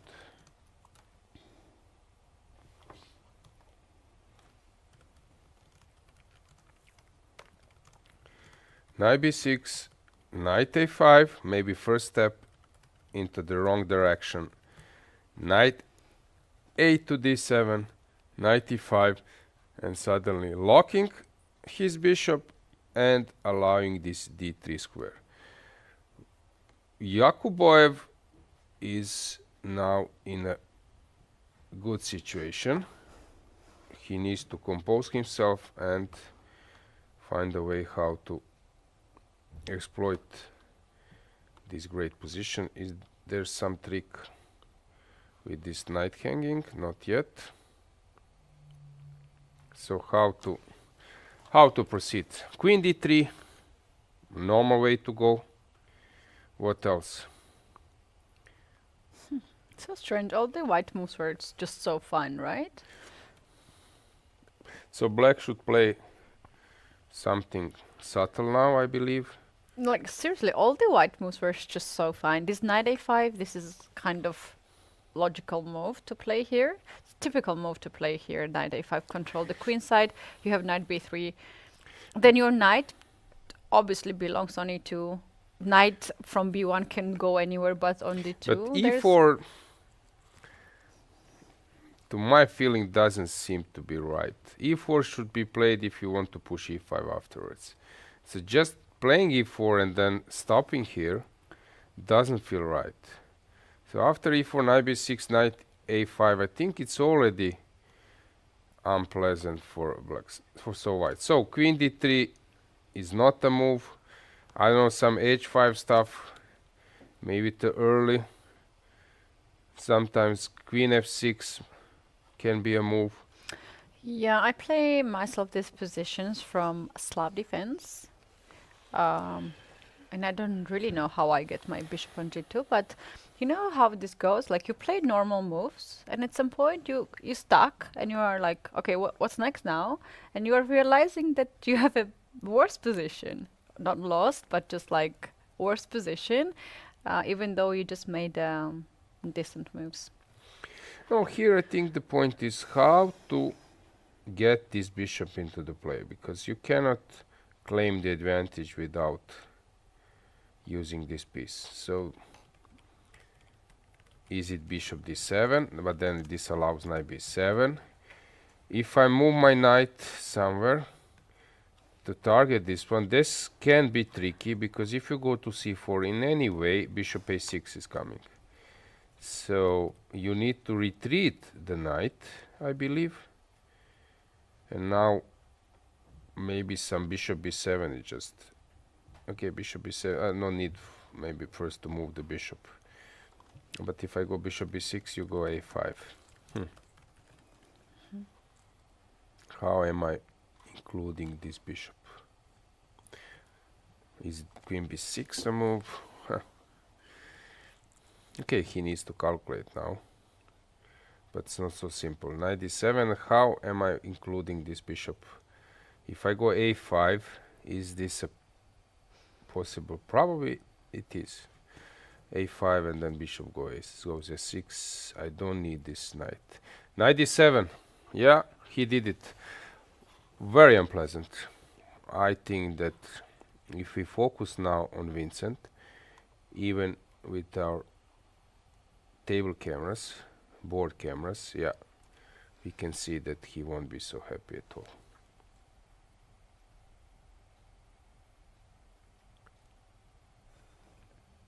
Yep, we can even go full screen with the board, because now he will realize that bishop a6 is coming and forget about being better. Now it's about holding. And we have a guest. We have a guest. We will not tell you who, but you will like very much to see this player in our studio, and hopefully we'll also have a chance to go around and check out other games too, and to hear his perspective. So we are taking our tech break, and we'll be back with the he guest. has a nice forehand, so let's hear.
And welcome back. Yes, it's about the fastest victory. Daniil Yuffa is with us. Daniil, congratulations for your game. Thank you, Lizzie. Yeah, couldn't get better than this today. Yes, this is such a serendipity. I could not, even my weirdest dream, I could not foresee and expect that it will end up like that. But to be honest, I feel very, very sorry for my opponent, because that was the line where I lost to Gukesh less than a year ago. More or less, I mean, in the same number of moves. I think instead of taking on g5, I took on f6. Let's discuss it together. So, d4 was expected? Yes, I expected. I prepared a bit Ragozin. I didn't expect bishop g5. But the point that after d takes c4, that was exactly the same case as in my game against Gukesh. I mixed up the move order. But I played queen a4 check first, and then after knight c6 I played bishop g5 and allowed him to take on c4. So basically, if you want to play this line, you have to take on d5, or you have to play bishop g5 first and then take on f6 first. I mean, but not in combination with queen a4. And after knight c6, black is already better. So that was exactly the same way how I lost to Gukesh. So basically, I haven't done anything in this game, and I feel so sorry for my opponent, because I believe if he would score a draw, probably he would get a GM norm, I don't know. But I don't think he was even playing for a draw. Probably I surprised him with Ragozin, because I only played it once with black in a classical game. And he was not aware probably of our game with probably he wasn't aware. Then the only game I played, I lost actually, and it was also bishop g5. So when he played bishop g5, somehow it crossed my mind that maybe he's even prepared against my only single game in Ragozin. I still decided to take on c4, because yeah, like, you know, the older you get, the less the less principled you became, and you just play some old school. Like, if you prepare this, you don't change your mind during the game. You just prepare it. You just play what you prepared. So yeah. His coach is Sergei Mosesyan. He was here in the studio. I don't know how much Movsi works with him, but Movsi was playing Ragozin as well a lot. So I think that he was surprised that there were no true expectation. Yeah, basically, and I don't know what to tell about the game. And the funniest part that later, after my game against Gukesh in Samarkand, it was round 3, and I lost more or less in the same style. I decided to check out his interview he gave after the game, and just in case, I decided to see what were the lines he was talking about. So actually, the interesting moment that after I played b5, e5, h6, and in the game against Gukesh, I took on f6, h takes g5, f takes g7, rook g8, and I played h4, which I think in practice is a little bit more resistant than what he has done in the game. So he played bishop h4, and I got maybe 1,000 times improved version of Botvinnik. Yes. So I took, and instead of taking, I decided to check if I can play knight e5 or knight e4 immediately, instead of taking on g5. And here Gukesh, in the post-interview, he told that even the queen sacrifice looks tempting. Frankly speaking, I haven't checked it with the engine, and I decided to spend like 5-10 extra minutes over the board. And I found out that probably the best reaction after knight e4 is just to take on d8. And after knight c3, just to take on c3, bc3, bishop c3. King e2, play knight e4, king e3, I play rook d8. This is what we were discussing. Rook d8, rook c1. Yeah, rook d8, rook c1. I think I can play even knight f5. Knight f5 is the best move, and then bishop a5. I was trying to make. I was thinking that even after bishop c6, black is slightly better, but knight f5 is the most precise to lock this bishop, and now some bishop a5. I remember like Gukesh was mentioning that line, and later he didn't say that in the interview, but I was trying to think with my own proper brain what I'm going to do after rook c1, and I decided to check knight e5. It seems very, very tempting, and I was, like you could not stand, I mean, when you have a chance to sacrifice the queen in the very last round, and just for the love of the game. So basically, I didn't even check any other options but sacrificing the queen when he played a knight g5. So this is good for black. So knight c3. By the way, in Abdusattorov Niemann, we have a draw. So we will get back to that situation. But keeping this game on. So after knight f3, queen f3, knight a4 was played. King d1. Anything special here? Yeah, I think I win by many. Also after rook d8, I thought maybe queen f6. Of course it's dead loss for white, but at least I have to choose where to put my rook. After queen e4, also I have a cute move, bishop c3. I don't think it's necessary to play that, but just in case, I even have bishop c3 as an option. But I decided just to go for the very straightforward line. It's the easiest. I didn't need to make this game even more, beautiful in a way. I just needed to score a full point, and I think this is pretty forced line because I think the queen is also getting trapped after queen f4. I played rook d4, and for all of a sudden, the queen has no moves. Yeah. Fantastic final position. Yeah, you can be, from aesthetical point, very happy. Yes, but actually, this game was not about chess. I think this game was more about nerves. Probably he was under sort of pressure, and I had pretty much nothing to lose. And I really do feel sorry for him because it wasn't even a game of chess. So basically, it was over after, I think, knight takes g5. Yeah, but this means that you need to play a lot. You need to play against top players. You need to follow chess. You need to find ideas, be like very updated. Yeah. Just every time you need to know what's on the agenda and what's on the pipeline. So it's also shows some amount of work. Your tournament hasn't started so well, but in the end, you managed to win many games. I don't know if it's sort of fate or destiny, because for the last half year, I managed to lose 3 consecutive games thrice. I mean, in 3 tournaments. So for me, it's a very rare case when I win 3 in a row. So I just need to enjoy. I know it's not gonna last for long. So today it was definitely my day. Yeah. Your career high was 2670, something like that. Or? No, a bit less. I think 2657 or 60. Okay, so now you are, after this tournament, I guess coming closer to 2600. No, come on. Coming closer to your peak, I believe that after the next tournament, maybe European individual in Katowice, that you will get back on the right track.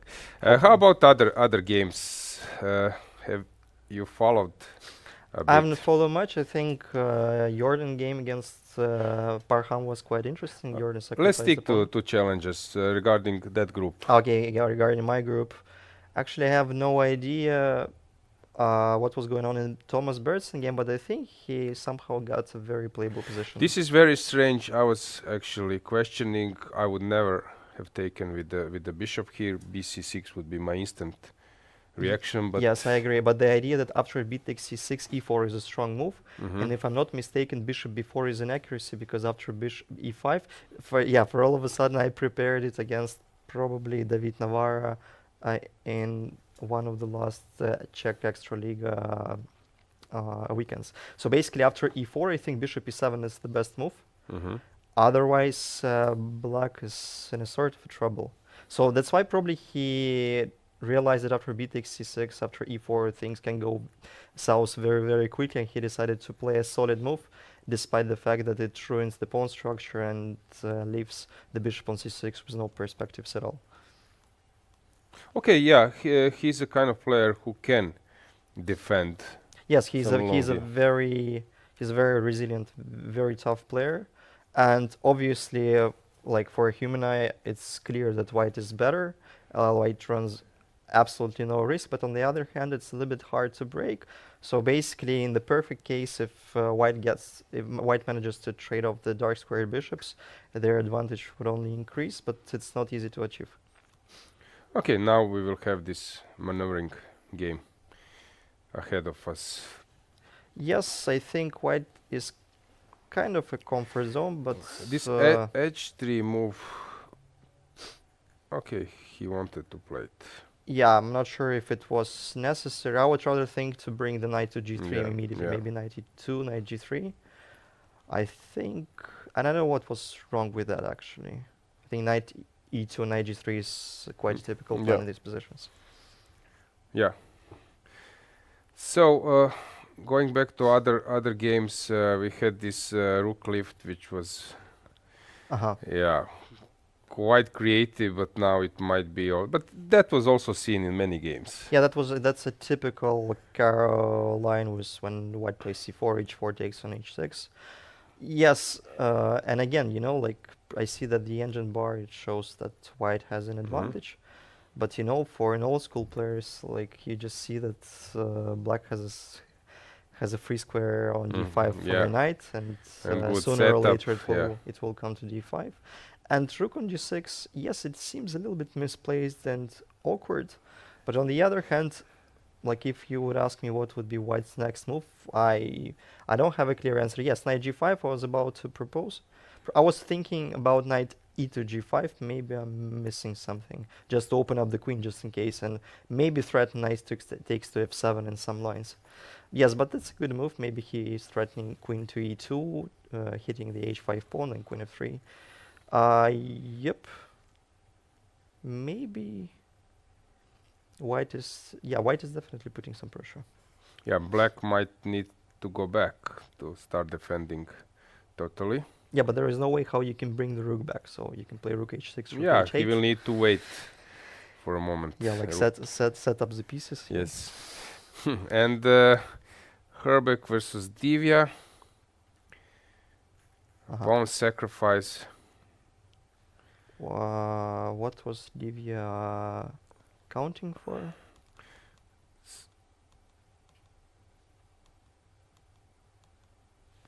Not clear because it So basically, probably she wants to play knight c6 or knight okay, e7. but One that of takes knight c5, takes knight c5, and we have knight to d5 check or if something. knight e5 or Yeah. knight e4. Maybe it may work out. Maybe that's her plan, as you mentioned. Now some move. Yeah, I think you can take on e4, and then because you have f5 follow up and there is no checks. So here taking on c6 is probably not the best. Knight c5 immediately. Yeah, knight c5, knight takes c5, f takes c5, and both pieces are hanging, so that's a little bit unpleasant. Although engine shows the way how to stay in the game for black. Knight g4. Yeah, knight g4, queen retreats. Yeah, this is such a strange position. Yeah. Because if the queen retreats to a passive square like g1, we can even consider taking on e5 with the knight and sacrificing it. Yeah, and after knight b7 now. I guess the knight is not getting trapped. We can take on e3, and we always have this way back through g4. Yeah, so knight b7. Yeah, we just take on e3. Yeah. Yeah. So interesting position. And she's thinking, and Bierre versus Jurginer. Yeah, I was surprised with his opening choice. I liked it a lot. He played g4 and move 4. I don't know if it's a well-known island or not, or it looks very, very fancy and stylish. And I guess he managed to get a decent compensation for a pawn, so black is definitely lacking development, and everything looks, of course, okay, pawn is a pawn, but there must be something for white in this position. Let's provide you standings. Maybe you can give us some thoughts about the tournament in whole. So you finished your one. Nemets had a very good result. So we will show you standings. So 6 out of 9.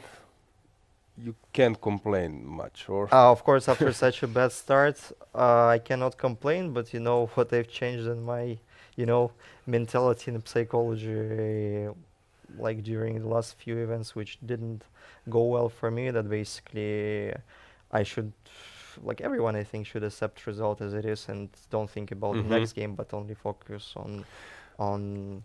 Have you expected maybe Jonas Bierre last year? He was so close, on a verge to qualifying to the main group, then losing this tiebreak, that he would struggle a bit together with Ganguly. Yeah, it feels like he didn't recover after his opening catastrophe against Gledura. Yeah, and Jurginer, she has a rough tournament, but I think she will get used pretty soon, and she's definitely in contention for the first place on the women's candidates. And something more about Finek. Okay, this young Czech player is without a doubt a huge prodigy. Well, I experienced it myself. I lost the direct encounter, and he played a very fine game. So I was expecting him to be a very positional player. But it turned out during the game that he can also attack, and it was quite an unpleasant surprise. Surprise for me. Yeah. Okay, so let's go back to our masters. You know players by heart. You played against many of them. So Abdusattorov made the draw. Yeah, he went for a risk-free line when he has this empty square on d5. It's a tricky line actually for black, because there is basically no way how you can play for a win, but still you have to be very accurate in order not to get in trouble. So very wise decision by Abdusattorov. We cannot blame him for choosing less, reckless line than he chose on a regular basis. So he decided to play a risk-free game. He is a half point ahead, and I guess pretty wise decision. So yeah, he became a very mature player. Let's provide to our viewers a little bit more insight about these positions. Pawn up. Okay, usually you grab a pawn, but then you surrender this bishop. Here, this bishop is alive, so at least king is not so in danger. But anyway, looks quite unpleasant for Parham. Yeah, such a bizarre position because both bishops are on the initial, and also the structure is quite symmetrical. You see b2, c3, and e2, f3, so bishops seemingly having very little perspectives in the nearest future. But on the other hand, so black is threatening to take on d3 right now.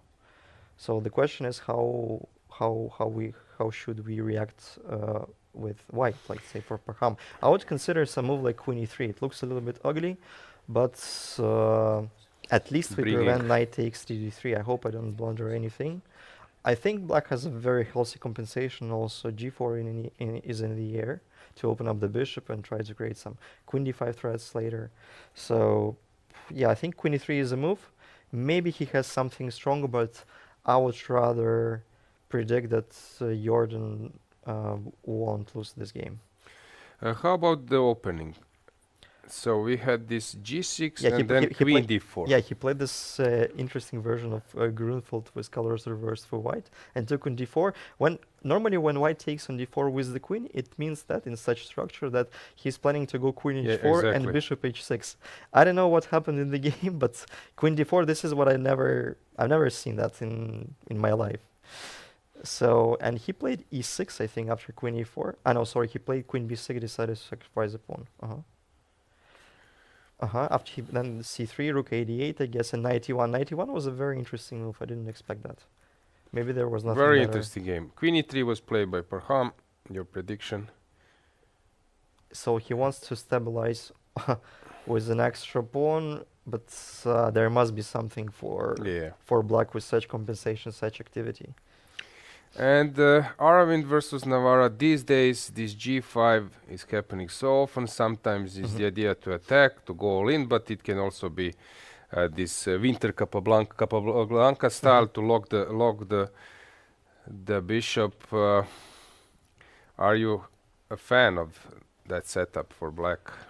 You know, actually, I don't like to, overextend the structure on the king side on such an early stage, but that's why, for example, if I would play black, I would rather play h6 and in order to prevent bishop g5 by all means. And I think also after bishop g3, this line happened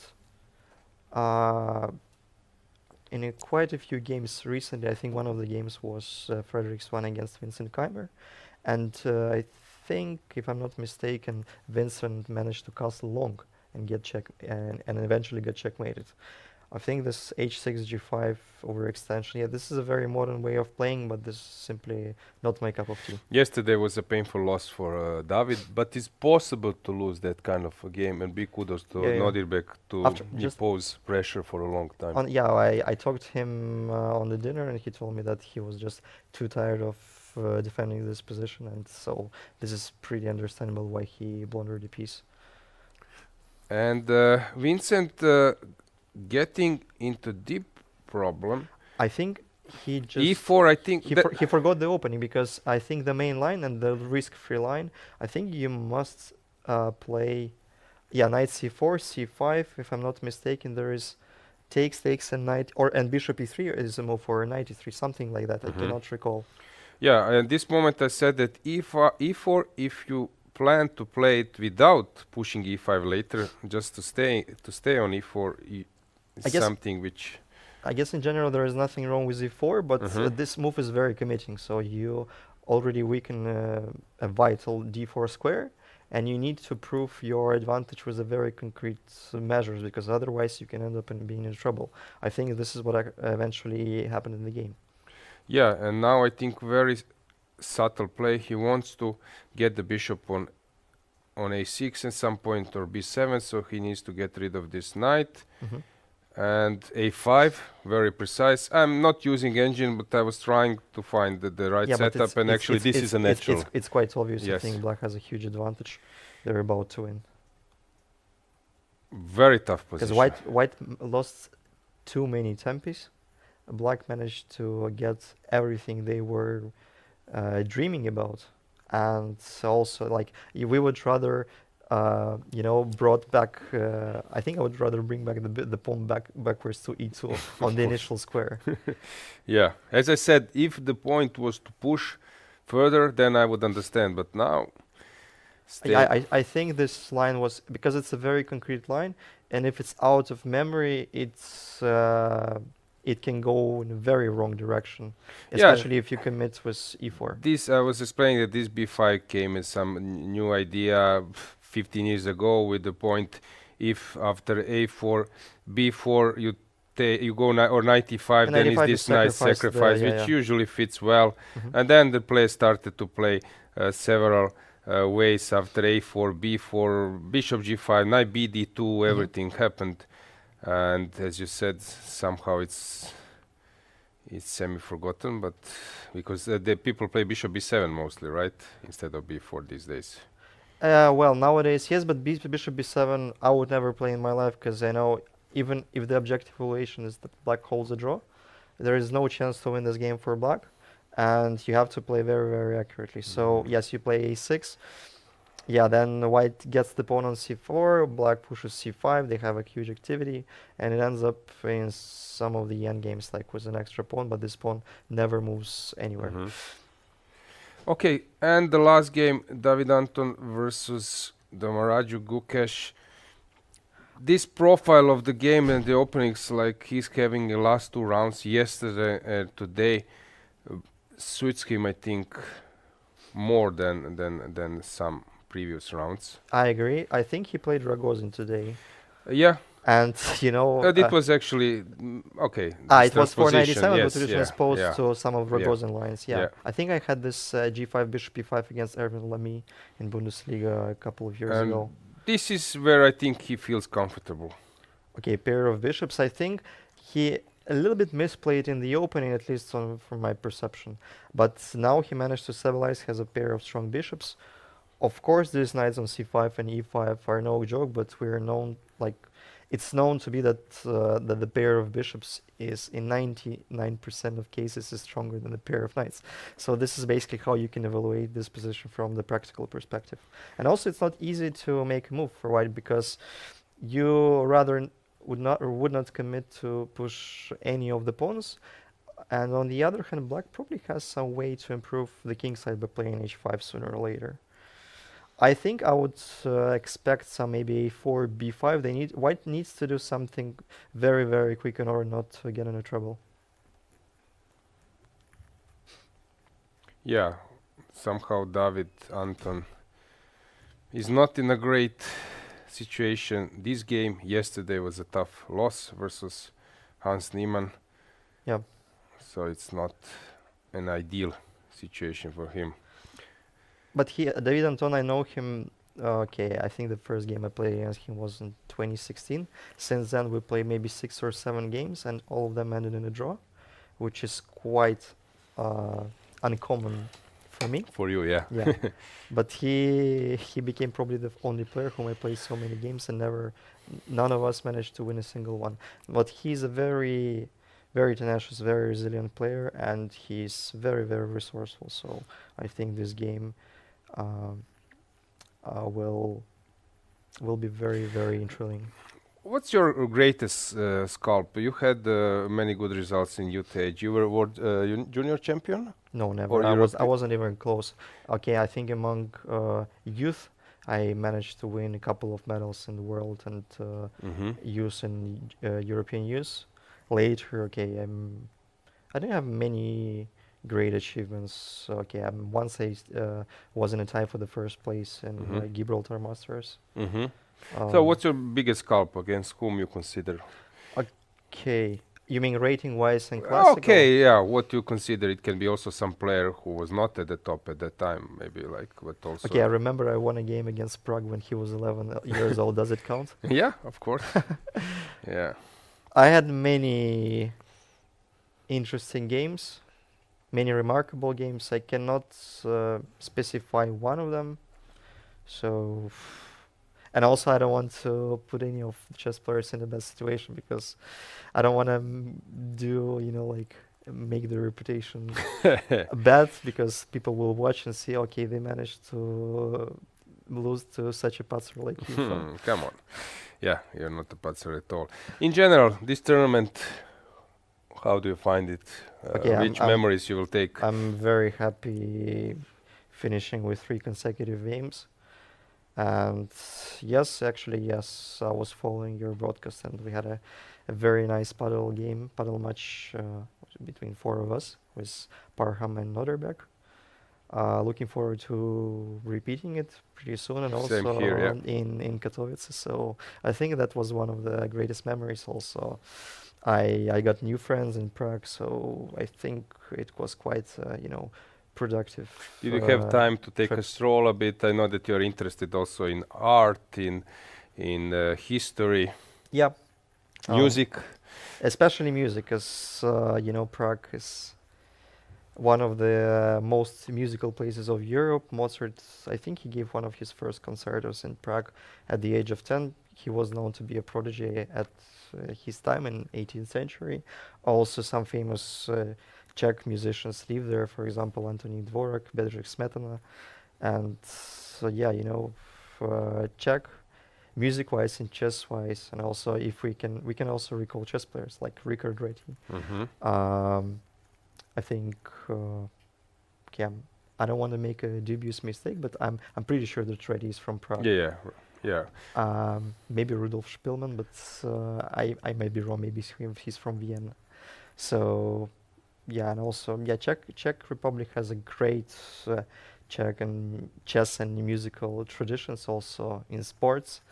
Solo Floor, I think, was maybe from, Solo Floor. yes, and there are. For me, it's much easier to recall the football players from Czech Republic. Okay, regarding football, what do you like to follow? What I like to follow. You're a vivid fan of Arsenal. Yes, I'm a diehard fan of Arsenal. And Eze plays chess. Yeah, I would love to get an opportunity to play him once. And I know he's a much stronger player than in comparison Trent Alexander-Arnold, because I think he played some exhibition match against Magnus, and I don't think Magnus was quite happy of his level of play. Borna Sosa, who plays for Crystal Palace, and he was playing with Eze at the same club, and you met him in London, said that Eze is around maybe 1400 on chess.com, while Borna is 1800. Oh, okay, so yeah, Borna must be Borna is a better player in chess, and but Eze likes chess. It a lot, yeah. I think he's a very pragmatic player on the pitch. I think he. And you have Zubimendi as well. He also plays. Yeah. I didn't know that. Okay, so let's just briefly check. Do we have something? And we have something, I believe. What's going on? Yes, I was about to say that something is the game is getting let's even go more full exciting. Screen. Let's now bring a board and get the full screen. What's going on since engine bar is getting crazy? Let's show Jordan. But what happened? Can you explain me please once again? Knight takes b3. I mean, just how they got into this position. So Queen b3, Queen b3, rook d2. He blundered knight c5 and rook d8 is a check. Yeah, like I was about to say that he tried to keep composure and keep the poker face, but now it's I think it's quite evident that he just blundered knight c5. Yeah, that's what the rough. Just once again, so the game is basically over because of. Yeah, knight c5 is just is a threat. Yeah. So he didn't see that this is coming. Unprotected piece and rook is no longer. Yes, but on the other hand, after knight c4, white either resigns or plays knight c5, because I don't see what he could have missed. Queen e7, rook e8, I guess, no? And maybe then maybe sacrifice. Maybe he was thinking that this is some kind of exchange sacrifice or what? I don't know. I don't get the point. Yeah. Also, after queen to e7, we can give a queen b6 check, protecting the rook, and knight e2 is hanging. So black has plenty of options. I cannot understand what did he miss. So sometimes it happens like it's just an eclipse, and you miss pretty much everything in the position. It's possible that he missed that this is coming with a check, that he wanted to go into that this he forgot position. about rook takes to the 8 intermediate move. Oh, not likely, but this can be because this position we can consider with some initiative for black being a pawn down. I know, in my opinion, if Jordan would exclude some huge blunders in his games, I think he would be close to 2800. Because I think the game he wins them very, very smoothly. Like he outplays, he's an extremely classy player, and also he's a hard worker. I know him. I was witnessing one of the craziest game in my commentaries, and actually I reminded him a bit about that game. It was versus Daniil Yuffa, right? Yes, I was completely outplayed by Jordan, but he just blundered probably a piece in 1 or in 2. So, and it made me think that if he just excludes this 1-2 moves blunders, he would be very, very close to 27. So it was European individual, it Yeah, was a last year, tough yeah. game, but he outplayed you somehow and then completely lost. Yes, he lost outplayed in me. one. I ended up in a endgame like rook knight against rook knight, but I was a pawn down and the position was horrible. And I think my chances to make a draw were like super tiny. And he just blundered a piece in one. So I don't know. It sometimes happens to actually many of us that it's not about calculation. It's about like something strange that crosses your mind in the moment. You cannot get rid of this, and like it feels like it's sort of eclipse that you stop seeing the board at all. Like Yeah. it's not about even losing the concentration. You can like I had a very similar blunder against Thomas Bertsen in route 7. But it was not such a severe blunder like what we just witnessed in Jordan's game. So I just feel very, very sorry for him. Let's show also Parham. Is he totally aware? Is he at the board? No. Okay, we can stay a little bit with this I'm view. curious to see how much time has Jordan on the clock? 56 minutes. Yeah. While Parham was on 14. Yeah, it looks like Jordan was trying to flag Parham during the game, yeah? Sometimes, Daniil, when we are... Sorry to interrupt you. Sometimes when we were following the games, it's not so simple to understand your process of thinking what was missed at some point, and that's why we need this post-mortem analysis, because then many things get revealed. Mm-hmm. I think it was just an eclipse. Maybe you're right that he just missed that rook d8 comes with a check. So horrible, horrible day for Jordan. What's your opinion regarding, I don't know, chess 20 years ago or 30 years ago? Were the players blundering equally enough, or now the stress, not the stress, but I would say the amount of information, it's so big, so huge that you're overexhausted with all the lines, all the things you need to follow. Level of play, players are defending so much better than 40 years ago that this actually sometimes brings unexpected blunders because players are under so huge, I would say, tension, pressure, and high class chess. Yeah, it's hard to say. Maybe nowadays, because nowadays it's more about theory and less about practice. Basically, if the first stage of the game is opening and you have to get a game, because I played many times against 2300 level players, and I found out during and after the game that they just knew lines better than me. This is all about like an access to the information. So nowadays you have chess-able courses, you have like different types of information, and in order to to close the gap and to make it shorter, you need to work a lot at home in order to work basically against this recently published courses. So I'm not one who who buys these courses from different platforms. I rather prefer analyzing myself. It makes me think that, for example, the conclusions made by myself during the analysis are more valuable than the ones made by someone else in the course. And basically, the publishers, they insist that their assessment of position is better than ours. Of course, we have high quality courses because I had a couple of them. I think they were made by Ivan Cheparinov, and I like them a lot because, okay, Chepa made a very, very great work on different lines. Like, I think Sveshnikov, King's Indian, and also there were the lines that he understands very deeply because he was playing them throughout his career.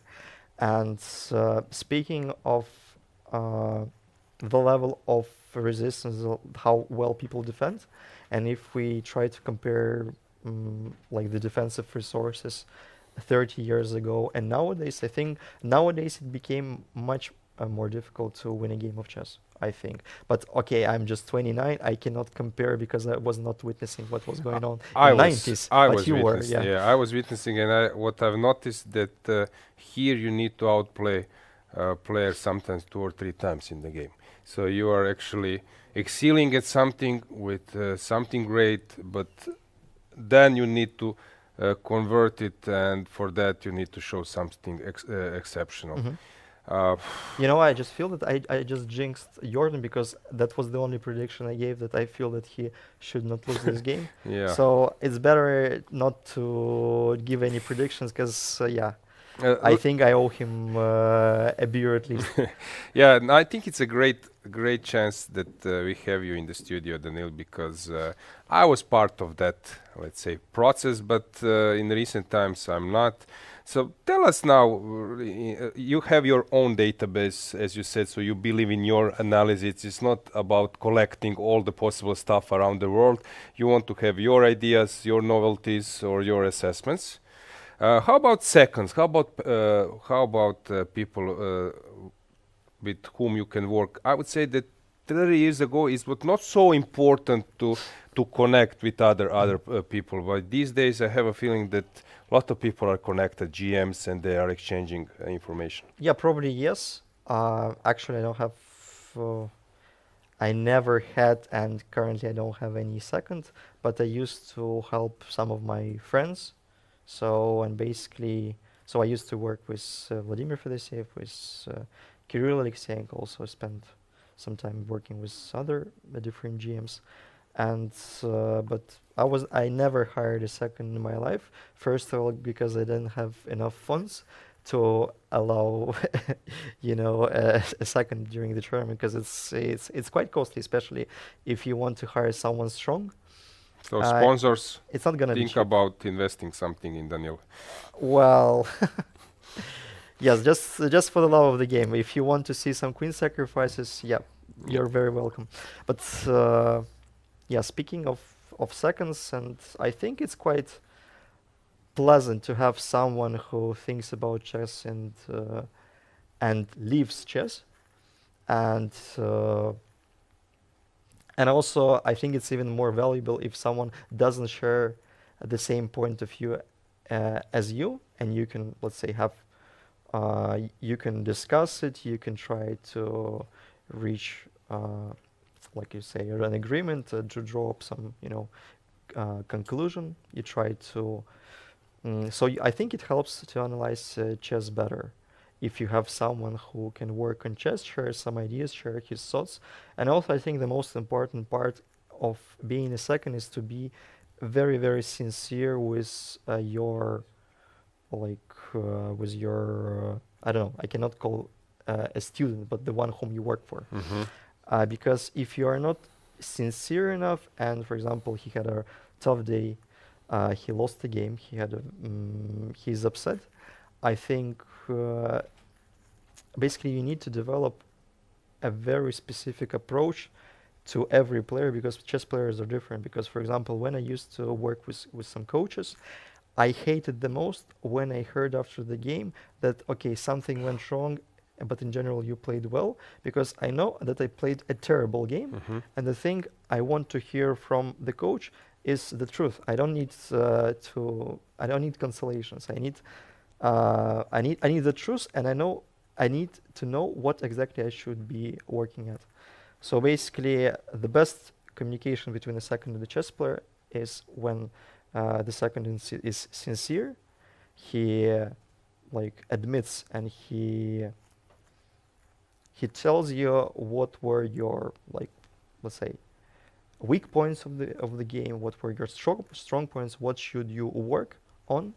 So basically you need to be sincere, and also you need to understand chess deeply. So I think this combination allows, I mean, chess players to be good seconds, at least in my perspective. Were you invited because it's a profile, so you're 26, 50 around, you're very interesting for top players. Were you invited to be involved in their training process? Not much. Not much. No, because I used to stick to work only with my friends, and I don't think I'm a very social person. So of course I'm always trying.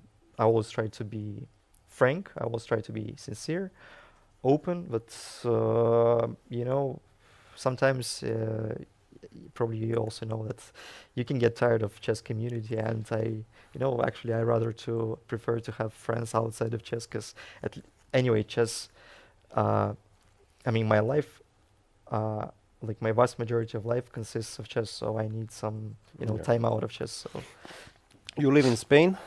right now I live in France. In near France. to Paris. Yeah, you said. Yeah, but I go to Spain for vacations to visit my family. So probably the next time I'll be there in the end of March, preparing for the European individual. Okay, and the last question, profile of events. Round robin, are you playing this from time to time, basically, or? I was quite happy when I got the rating and got the chance to be invited to Prague, as well as to Vaikenze. Vaikenze wasn't quite a successful tournament for me, and I already have some dubs that I'm gonna be invited anytime later.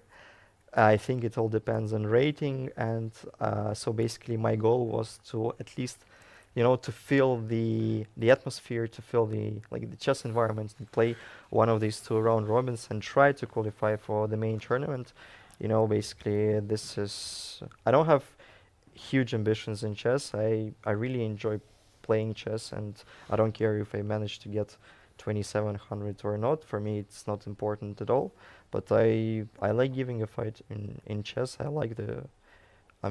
just like the game. I would disagree, Daniel, that rating is the only criterion for invitations. You are a fighter, you're playing all games with the white, with the black pieces. Sometimes you're playing games over 100 moves. With this interview, you're showing that you are open to speak about many things. So I don't see that, as I said, that rating is the only criterion, because we can see that in this tournament we don't have all the best players in terms of rating, but it's incredibly interesting. Yes, it's incredibly interesting, but I think in order to make the best advertisements, the best publicity of chess, I would think of inviting some players with different, who share, different interests, who share, I don't know, I can't even tell you who comes to my mind, but let's say someone successful both in chess as on the other field. Okay, just as a commentator, from my point of view, let's put it this way: I like to comment tournaments where you are playing, when you are playing, since it's always super interesting. How about team chess? My last question: do you prefer to play for national team, for clubs? I love playing for a national team. I love to play alongside my teammates in the Spanish national team.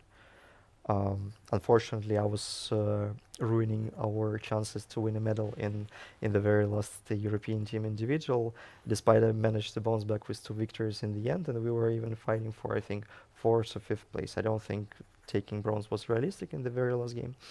So yes, my teammates are just, I must give them a credit. I think we have a very balanced team, and Anton Giharra, our leader. Also, we have Jaime Sandes, Maxim Chigaev, Alexei Shirov. We have quite a squad, and I really hope that we're gonna win at least a medal on the. One of my dreams, basically, in chess is to win a medal on the Olympiad. And first of all, I need to get into the squad, because rating-wise, I think right now I'm out of the squad. But yeah, this is one of my dreams, and also I love playing team tournaments for clubs. So yes, I think the chess atmosphere on team events is more entertaining than an individual, because okay, we love football, we love basketball. Okay, of course there are people who prefer tennis over basketball, but I'm not such kind of person. I prefer team sports as well as chess. I think chess can be considered as a team kind of sport, and I think winning a medal in a team is more valuable than winning an individual medal, but I think it's a matter of taste. Winning premiership is a done deal for Arsenal? I don't think so, because first of all, we haven't won anything since 2004. Of course, we won some, Arsenal, some FA Cups, but I don't think it really counts. Basically, okay, Crystal Palace won. No disrespect to Crystal Palace fans, but even Crystal Palace won a FA Cup, I think, a year ago. Borna Sosa was the one who almost scored the last penalty, but it was a crossbar. I remember. And Champions League? I dream quite a more draw. about, of course, very tasty, I would say, draw playing Bayern Leverkusen round 1 and possibly Bodo Glimt or Sporting Lisbon round 2. I think basically, okay, I don't want to jinx, you see what I've said about Jordan, and he immediately blundered. But I really do hope we will reach finals at least this year, and basically this is the one, like let's say 50-50 tie against I think Barcelona or probably Atletico Madrid in semi-final, so we'll see. Yeah, once again, Daniil, yeah, congratulations for your result. We will see which place it will be in the end. And thanks for this 5-minute interview. No, it was 40 minutes, something like that. I enjoyed it a lot. And as I said, I disagree that rating should be the only thing to watch out. So I'm looking forward that you get more and more invitations. And we will go for a short break and then we will get back to the games. Thank you. In the studio, we have Grandmaster Nodirbek Abdusattorov, who has finished his game and as well the tournament. He made a draw against Hans Niemann. You are in very good position right now. If you can describe to our viewers what is happening. Yeah, you know, I just wanted to make a draw today because I felt that I thought this is a good strategy. I mean, if Jordan wins with black, okay, we'll have tiebreak. Okay, if he wins with black pieces against Parham, okay, at least he deserves to play tiebreak. So yeah, it's gonna be interesting if we have tiebreak. I mean, anyway, I'm generally very happy with my performance overall. Didn't lose a single game, won 3. Yeah, it was a little bit lucky at some points, but also I could score more by beating Vincent because I had a good advantage. Yeah, overall I think it was a very balanced tournament for me. Today we saw that you were observing the game of Parham and Van Forest, which is quite natural. So what is the current situation right now? Obviously Jordan is bluffing. I mean, he has a pawn down, but he's trying to put pressure Parham on time. I saw at some point when he took bishop a2, I thought before it's just very safe for white, at least going for this endgame. Bishop b3 takes. Wait, maybe we should pull it. Yeah, I thought at one point here actually instead of bishop f4 I was thinking b4 for Parham, bishop b3, take, and okay, black so playing this endgame, which is pawn down, and I don't think he has single chance for win, but okay, Parham went for bishop f4, and okay, he's anyway pawn down, but he has some sort of hope, you know, here. So yeah, I mean, it's gonna be interesting to follow. All right, can we just quickly take a look to your game as well? What was happening? You know, I didn't try to put pressure on him, just played very safe, solid line. Yeah, he told me after the game maybe a4 is the best move.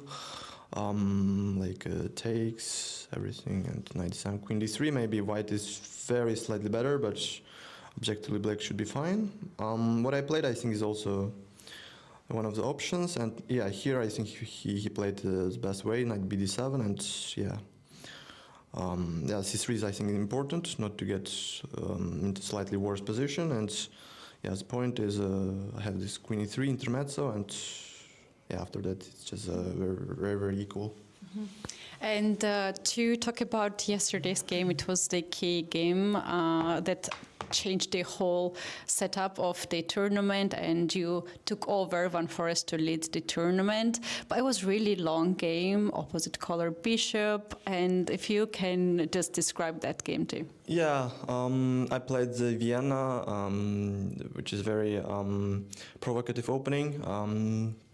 Well, I think he played very logical way, and I think he got a little bit too excited after the opening. He played h4. I think his main move is either rook d1 or short castles. But yeah, he went h4, and visually he seemed very ambitious and very optimistic. But I think after knight d5 already it's black is completely fine. I'm trying to so yeah, set up, but you did it so fast. Can have a quick look. Okay, it's updating. Yeah. Updating? Ah, okay. Yeah. Okay, I can explain it. Yeah, so we Just a second, because it will be so good to show this to viewers. anyways, it was not so much, but yeah, I continued to put in pressure, and at some point he visually looked very nervous, and we got this opposite color rook endgame, bishop and rook endgame, and obviously I was trying to find the best way, but I think he resisted well up to some point, and yeah, closer to second time trouble, he blundered with g4, and yeah, I think it's very natural because I went king e6, like I go on the king side direction, and after g4 I suddenly switched to king d5, and I think it was a little bit, it was out of his, search zone. So yeah, I think we can jump into endgame directly. Yeah, here I think he found a very nice way, like sacrificing the pawn, but getting to rook to b7. So if I take, his idea is rook b8, bishop b6, rook b7, and he has all sort of ideas like bishop c6, bishop e8. And one of my, of course, key ideas is to play g5, but he always says bishop h5, after which he's completely fine, and he has a counterplay with, thanks to weakness of f7 pawn.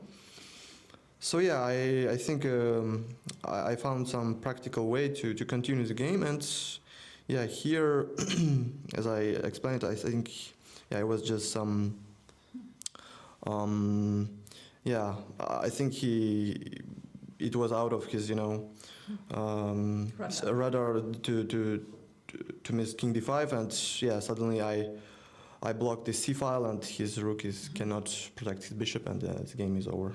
And also the way how you converted to give this bishop back when you sacrifice is very solid. So yeah, I mean, it's of course there are many ways. Also, I can keep the bishop and play for mate, but I think it was the most practical way to go to completely winning rook endgame, because my king is well placed and I cut his king. So yeah. Mm-hmm.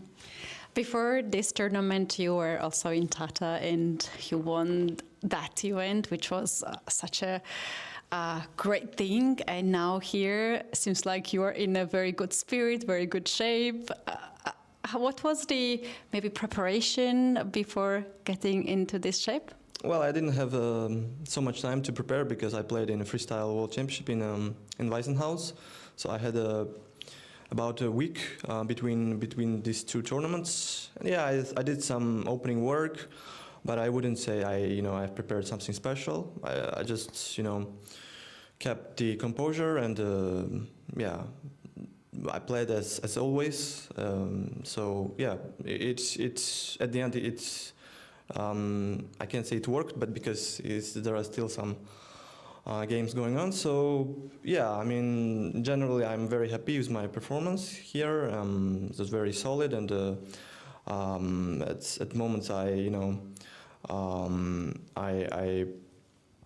I kept fighting well, and in the first game against Aravind, when I was trouble, I found some only moves to get out of bad position, and then slowly I had some chances, and I eventually converted. And my game against Gukesh was of course a roller coaster, and yeah, I managed to outplay him in the very complicated middle game.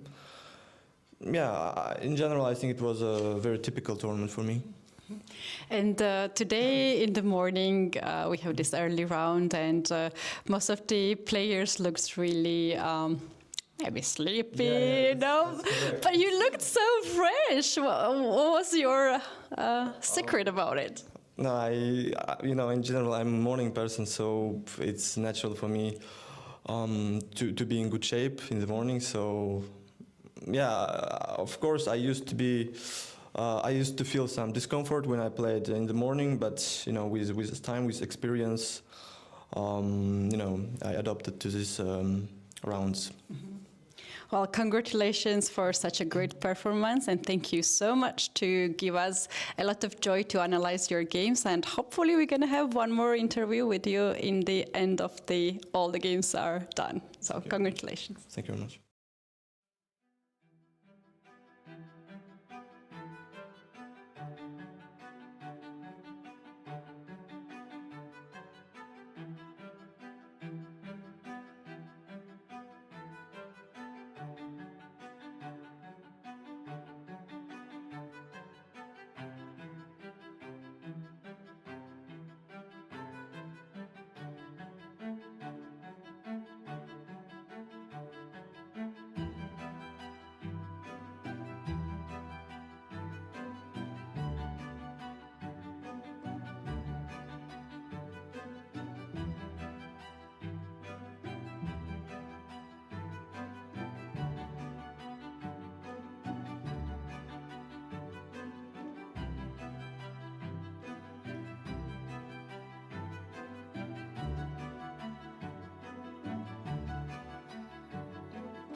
And we are back Parham is about to win his game. His long time, 40 seconds, but his last move, so nothing to be worried about, although this move is not the best one, losing some huge part of his advantage, but not a crucial one. So from +6 coming to +3, 3-4.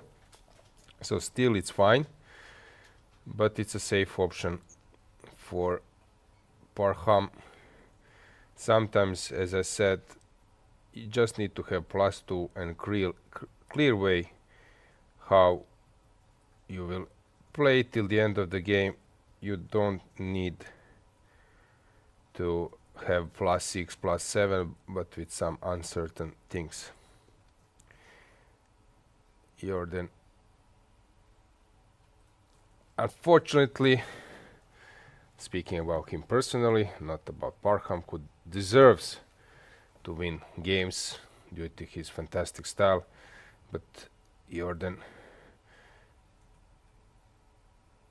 is unfortunately losing this game, a tough loss. So +5, 40th move. So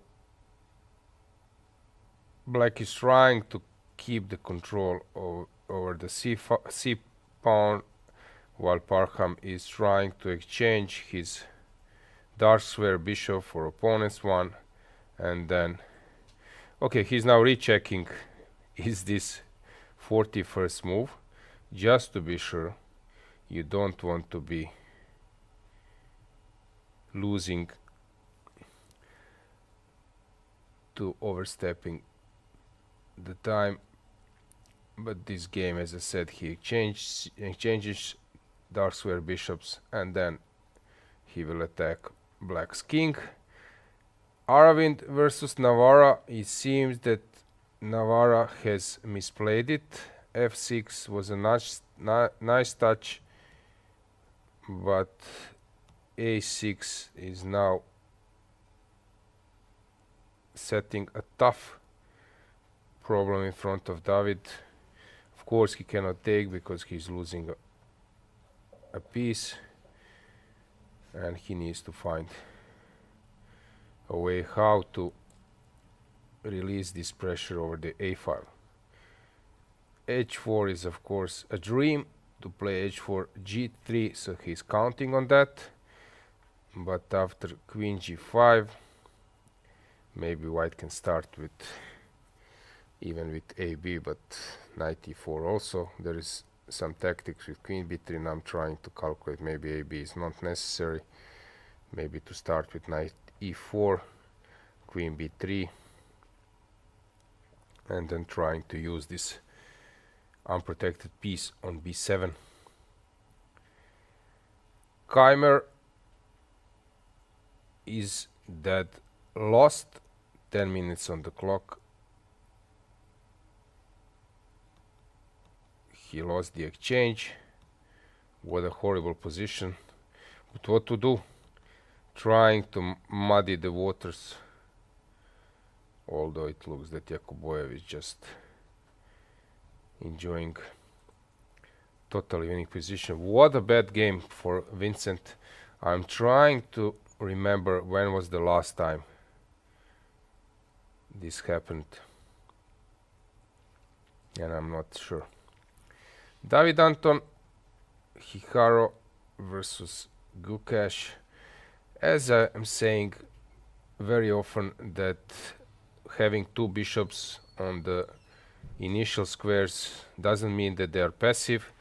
They are also active. Let's go full screen to our main game, Maxwell Lu versus Fun Forest, and we will prepare a setup for our next guest.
And we are back. As I said, we have another distinguished guest, European Chess Union President, Zurab Azmepashvili. Welcome, Zurab. Thank you, and hello, everyone. We saw you yesterday at the playing hall, and now you are free to join our studio. How do you find this tournament and everything here? I can tell you that one word, it's an amazing tournament because so many activities. I know that this hotel is one of the biggest, not only in Prague, it's a huge one, and a lot of spaces, and it all is occupied by chess. So, which is amazing, absolutely. And especially, what I like much more when in the main hall, we're playing including the world champion of the top stars, playing the future. So futures, young girls, very beautiful and smart girls, they are playing. At the same time, they see the idols around. This is first time I see, really in my life, that this is connection between the futures and present. This is what organizers have done in this direction. This is good, and really they are thinking about future chess. That's why they promote so much the futures tournament. And of course, all these rooms about I know, more than 400, around 500 players altogether. Yeah, more than 500. It's really amazing. It's one of the largest tournament, and the organizers, of course, they deserve big applause because they are working on this direction that people love to come here and play chess and enjoy Prague, of course. Yeah, that's true. Do you have some pleasant memories from your childhood? When was the first big tournament where you witnessed all those top players? The time, first of all, I started to play chess in quite early age. I was not even 5 when first time I visited a chess club, let's say like this, and I started seriously training, because I was not a schoolboy, so I have a lot of time. They were training me in morning section and evening section. So, and of course that time was different because Soviet Union, as you remember, was one of the real leading country in the world for chess, and we have a lot of great champions, and we are witnesses. Like when I was 6 years old, I played simul with Mikhail Tal. Oh, can you imagine like this? Just we have such a such a moment because it was a huge country with different nations, but all of them they were Soviet. Let's take like this, and I met Mikhail Tal. When I was 9 years old, I met world champion who was losing his title, but I met real world champion Tigran Petrosyan. Of course, I'm not talking about Nona Gaprindashvili, who was, of course, our inspiration in Georgia generally. That all girls in that period was named Nona. So this was my childhood, which never will escape from my memory. And the biggest tournament, again, we are witnesses such a matches like Tal, Spassky, for a challenger, for the future. This was the greatest tournament for us, but if you say about a mass tournament, big tournament, massive tournament, okay? In my life, probably it was some kind of Soviet championship again, where I participated when I was 14 years old, but Soviet youth championship. Later I became even champion of Soviet Union in 78, but it was a great tournament. First time I participated when Gary, in his age of even not 12, he became a Soviet Union champion, under 18. Yeah. Gary was already... This is, it's my memory. Maybe I mixed a little bit many things, but okay. Okay. I hope I answered your question. No, yeah, true. So as you said, for those youngsters, for those futures, it's a special thing to sit right next to the world champion and having the audience taking eye on them. I think it's a huge inspiration, a huge thing. And yeah, we have Petr Pisk here, so big kudos for his job and taking care of those youngsters. and especially it's interesting. It's girls. It's not only Yeah, about, and I'm really yeah. happy that with my short speech today I mentioned about this, that ECU it's of course supporting the idea of the futures, and we are the partners of the Prague Chess International Chess Festival, and we are very proud about this, and thanks to organizers actually inviting in such a role ECU.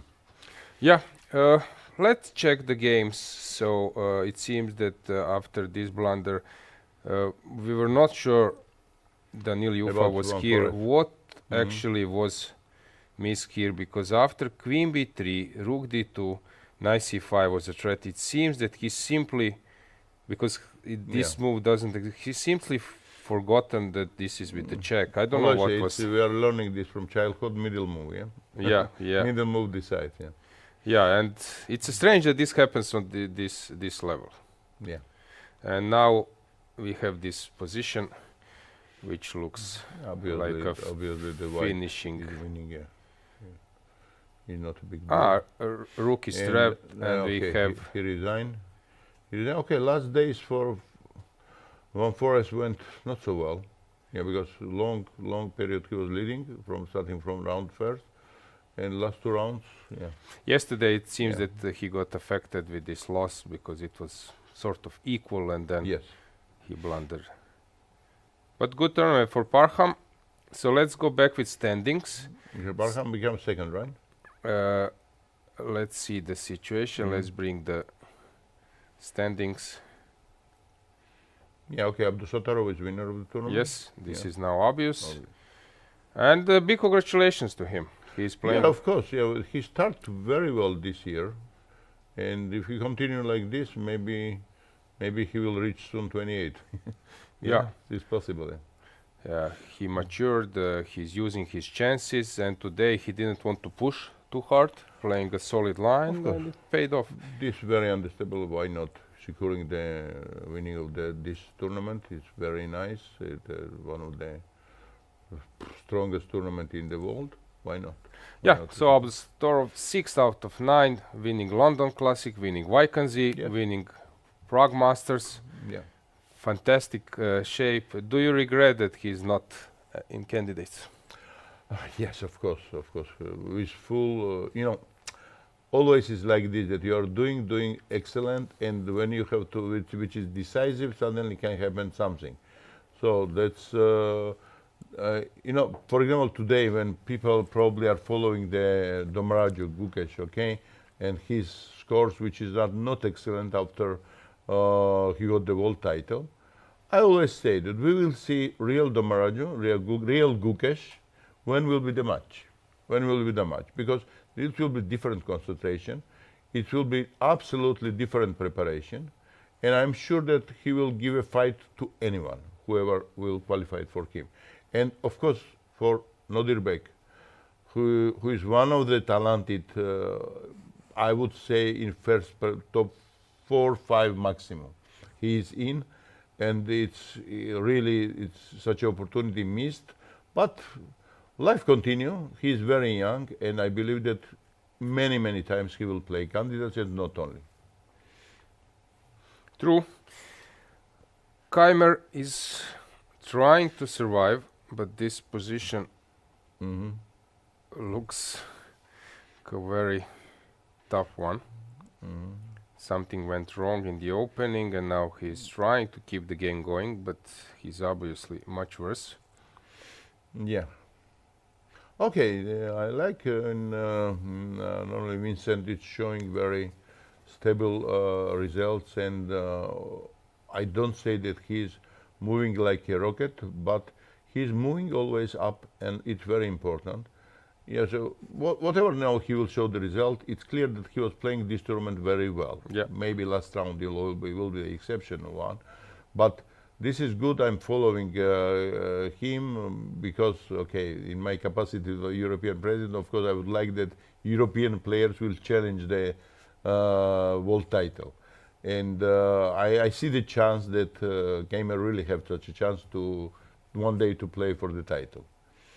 And well, this is, if we say, this is one of the best European hope.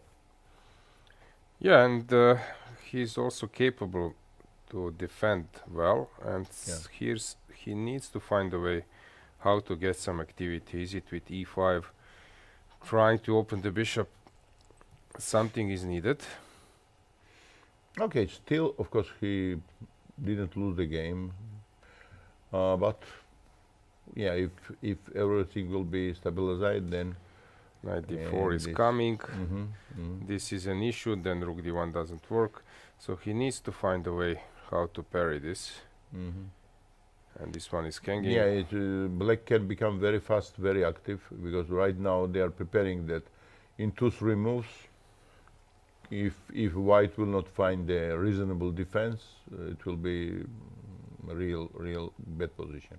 But still, of course, there is a chances to survive, and let's wish him to succeed this. And Aravind Navara, David having a great for tournament. David was yesterday was okay. Tough loss, yeah. Yes, after such a losses, even I know that emotionally it's so difficult to play, because he was one of the leader of the tournament, fighting even at least to be in the top 3, and yesterday's blunder, yeah, he take out him from this hope. Yeah, but he still has some chance here. It looks like a complicated position. Calculation is needed, and he is excelling there. So, yeah, well, okay, but in such a position you need both players need to show their best. Otherwise, any small mistake can decide the game. It's very much complicated. I agree with you. Yeah.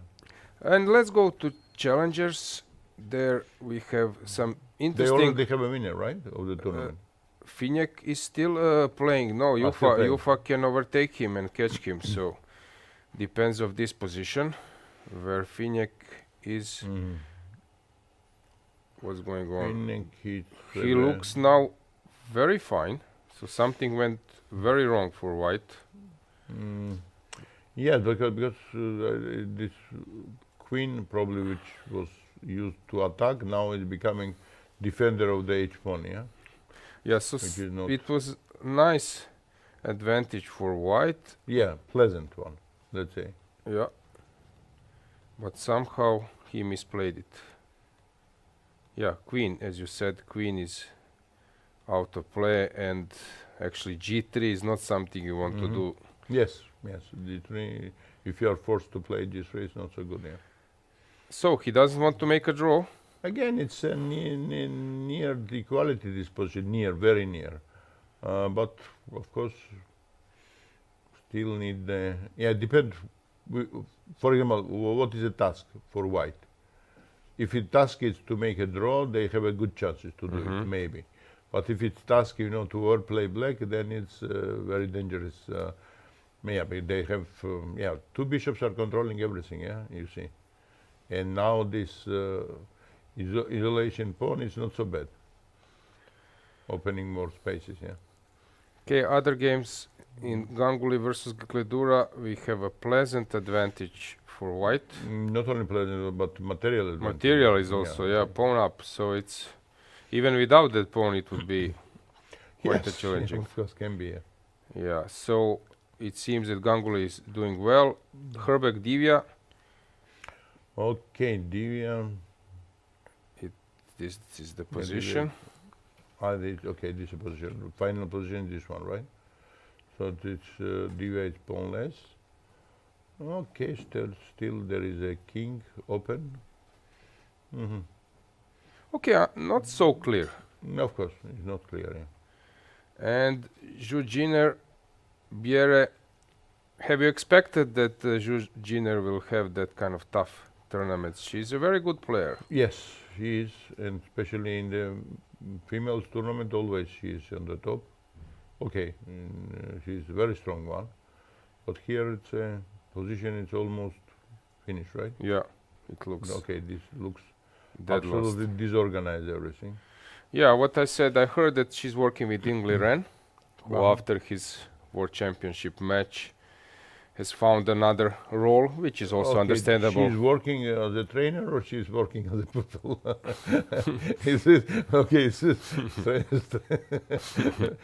Yeah, he was in a bad shape really at the match and at the Olympiad in Budapest. We wish him all the best because he's very kind person, very kind person, and yes, even during the World Championship, what happened? Yeah, last round. I know how painful it was for him. Yeah, So. he was shaking also. Yeah, and before at the Olympiad, so it was very tough for him to. But carry. somehow he's playing now a lot of tournaments, yes, inside China. Mm-hmm. So. Okay, so you want to add something or some final words? No, I'm really happy to be here in Prague and to see this activity of the International Prague Festival, and a lot of good things I want to say about group of Novibor for Boleslav, both Boleslavs actually, and well, Federation and Peter Pisk, because Peter Pisk is a long time working for this tournament and he's managing also well. And this is great, you know, to see that friends around and to see how the tournament is growing up and chess is becoming more popular. Yeah. Today, now we had the opportunity here with the CEO of the hotels, Yaroslav, to open the new room in the hotel, which is named by Vlastimil Hort. It's a great room. I can, yes, just to wish for everyone, including the world champions, one day to stay there as a guest. It's a so nice atmosphere around, so it's nice to be here. I believe that you also have Yeah. I fully agree with everything, that this is really on a high level. Actually, the tournament is one of the sharpest ever. I haven't seen that kind of super tournament with so many decisive games, and we know that sometimes not only about decisive games, it's about complication, risk taking. It's the draw can also be super interesting, and here all the games are on a big fighting level, so big kudos for all the players and Finnick is winning, you see. Last D4 was missed, this move. So who is winning a spot, and we will have a winner. Yeah. We will have a winner since D3 is coming. Knight E2, what big a mistake. blunder. What a blunder, and D4. Yeah, as I'm saying that isolating pawn should be always locked. You never know what can happen with this movement. So Finnick, also big thing for Czech Republic of to course. have a winner, and next year another player. Okay, I congratulate organizer again with this great result of Finnick, and next year, sure we will see him in the big tournament. Okay, thanks Zora for joining. Thank we you, will Alex, leave you, dear viewers, with this camera from the playing call, since we might have a resignation in Bertsen versus Finnick. Thank you.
And we are back. Chess is not only about top players, as we are now waiting this game to finish. I have another guest. I cannot call him a friend, but I can call him an interesting person, William Michael from Germany, who is a chess enthusiast and playing in open tournament. So welcome.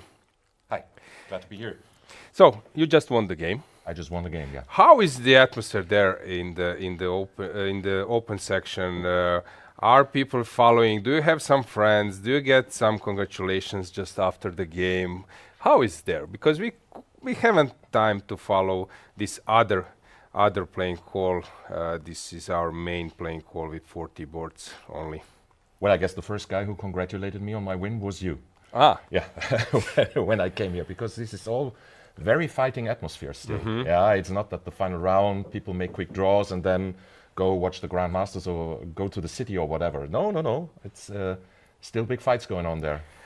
So how are you driven to come here to this tournament? What was so appealing and attractive for you to come here?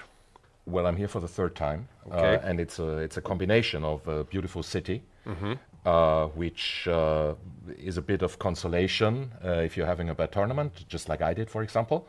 Then it's great to be in a very nice place where you can have nice night sessions, so to speak. And besides that, the organization is just fantastic. I think I'm here for the third time, and it's getting better every year. I have the feeling. You are a lawyer by profession, 2200 rated player who is having a bad period. Yes. Yeah. So how is that feeling when you enter an elevator? Gukesh is there. Then you meet at breakfast. Vincent Keymer, Divya is there. Those top players. How is that? Yeah, it's kind of surreal in the beginning, but suddenly you get used to it after some days. Yeah, at the beginning you might be a bit starstruck, but yeah, because they are walking around just like normal people, which they probably even are.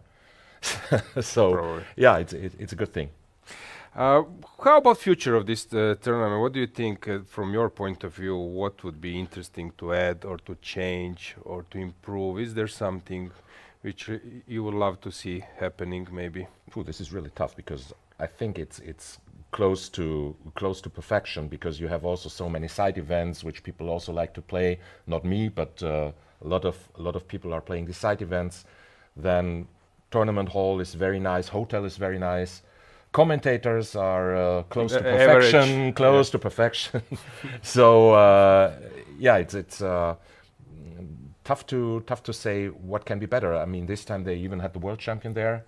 So I think that the year when candidates are upcoming, so every second year, it's a bit tougher to get the players, because some of them are obviously involved somehow in the candidates, not only the players. But I mean, this time, look at the field, yeah? So yeah, it's amazing. Yeah, it's amazing. So how about your next tournaments? Which kind of tournaments attract you? Where will you go and play this year? Well, as an enthusiastic amateur, I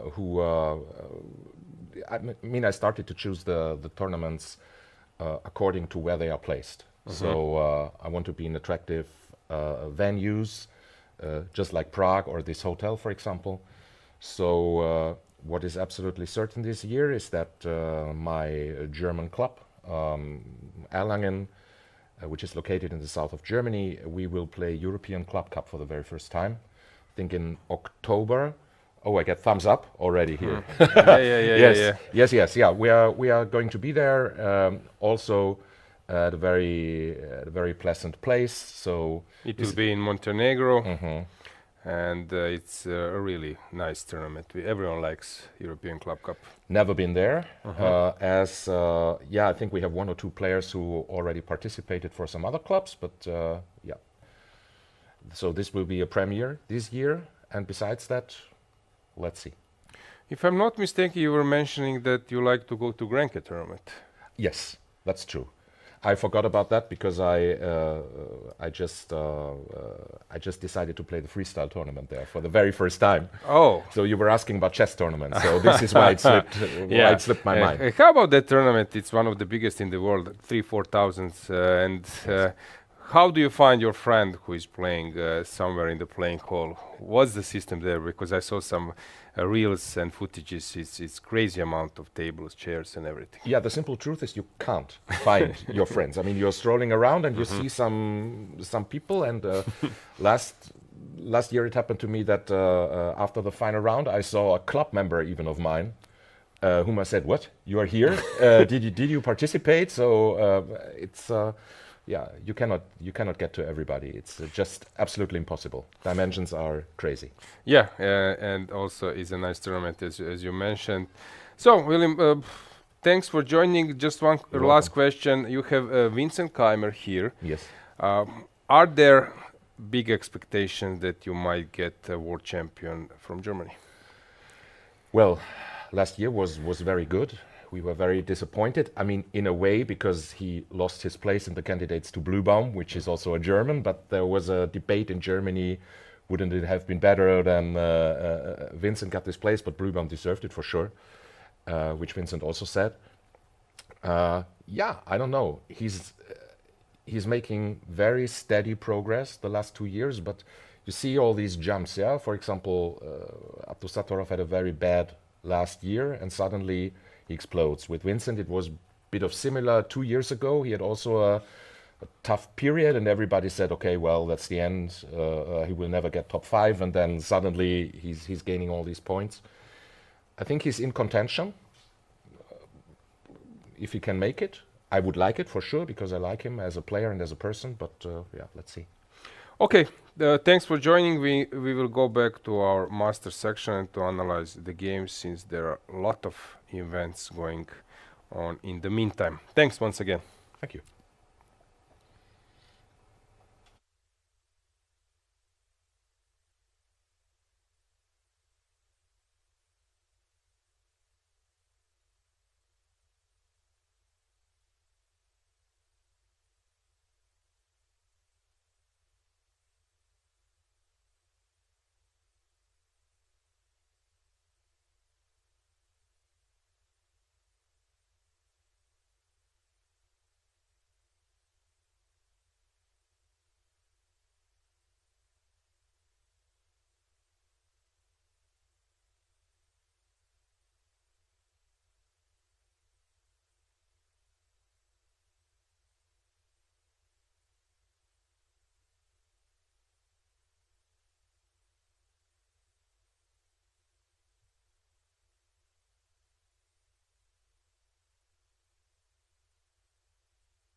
And we are back. It's nice to have, as I said, different profile of people here, and it's a huge festival, and I'm pointing out once again this word festival. So that was something which was the case before, for example, with Olympiad. Hopefully it still will be, and yeah, huge gathering of players, different profile. Going back to Aravind Navara and Keymer Yakuboev, Anton Gukesh, I don't know which game to start first. So yeah, let's maybe give you multi-games view, since everything is totally unclear.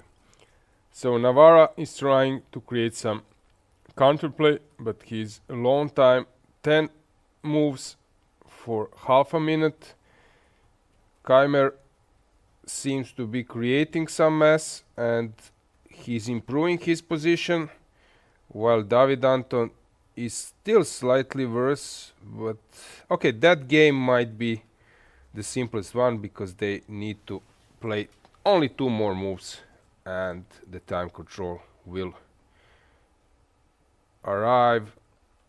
So let's stick to Aravind versus Navara and Keymer versus Yakuboyev.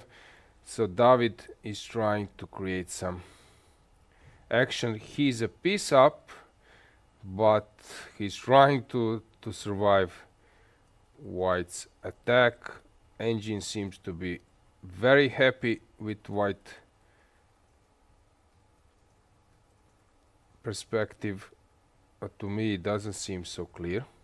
Yeah, so tough. Aravind is playing very interesting chess, and to remind you, last year winner.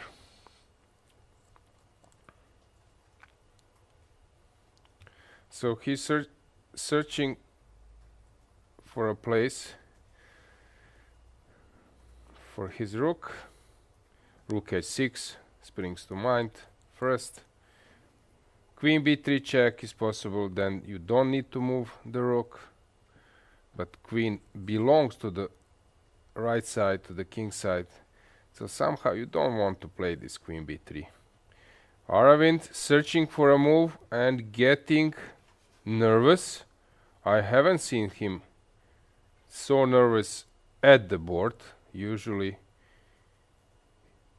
he's the one who shows emotions after the things are clarified. Rolling some pieces in Boris Gelfand style. And he makes a move, queen b3 in the end. As a sorry, the system takes her back. So queen b3, queen f7, rook g7 is a possible move.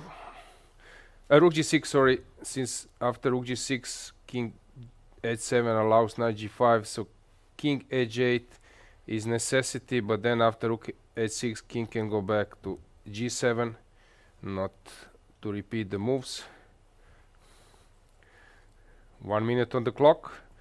David is well known for his blitz skills. Rook g6 in the end. King h8. David, if I'm not mistaken, was European blitz champion in 2023 when I organized this event in Zagreb, Croatia. And Sarana was rapid champion. And this year, last year in Pristina, okay, we have camera frozen, so let's switch to other one. Queen f7 exchanges and he will take on a6. So he's trying to exploit this pin. This is a safe try.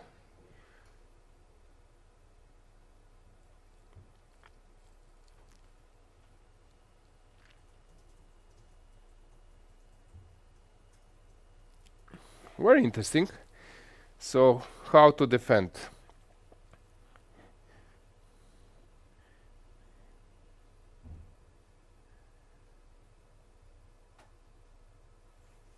Rook d7, possible move. How to unpin?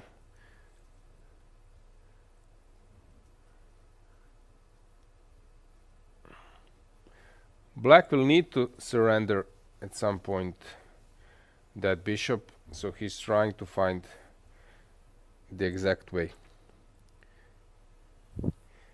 So 6 more moves in Keymer versus Yakuboyev, 4 more moves for White, and in David Anton Gukesh only 2 more moves. So Keymer has made the move, and now it's Nodirbek's turn. Navara will think for some time, and I'm curious what's the right way here.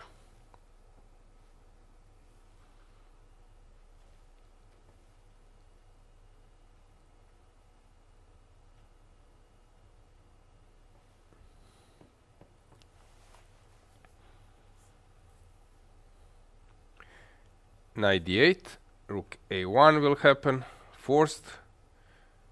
Yep.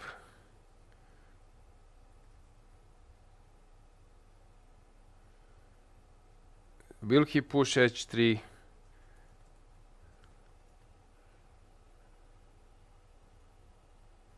Or he will start jumping with his knight.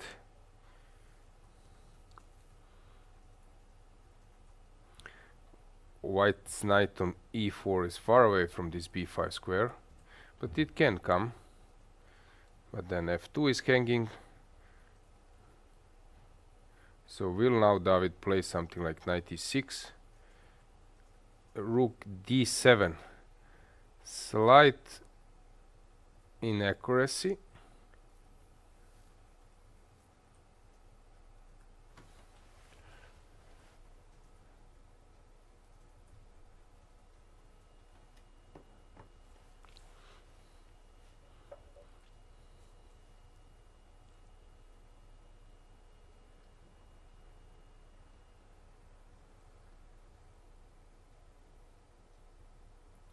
So d3 is hanging. It's possible to defend it. Knight c5. We have result here.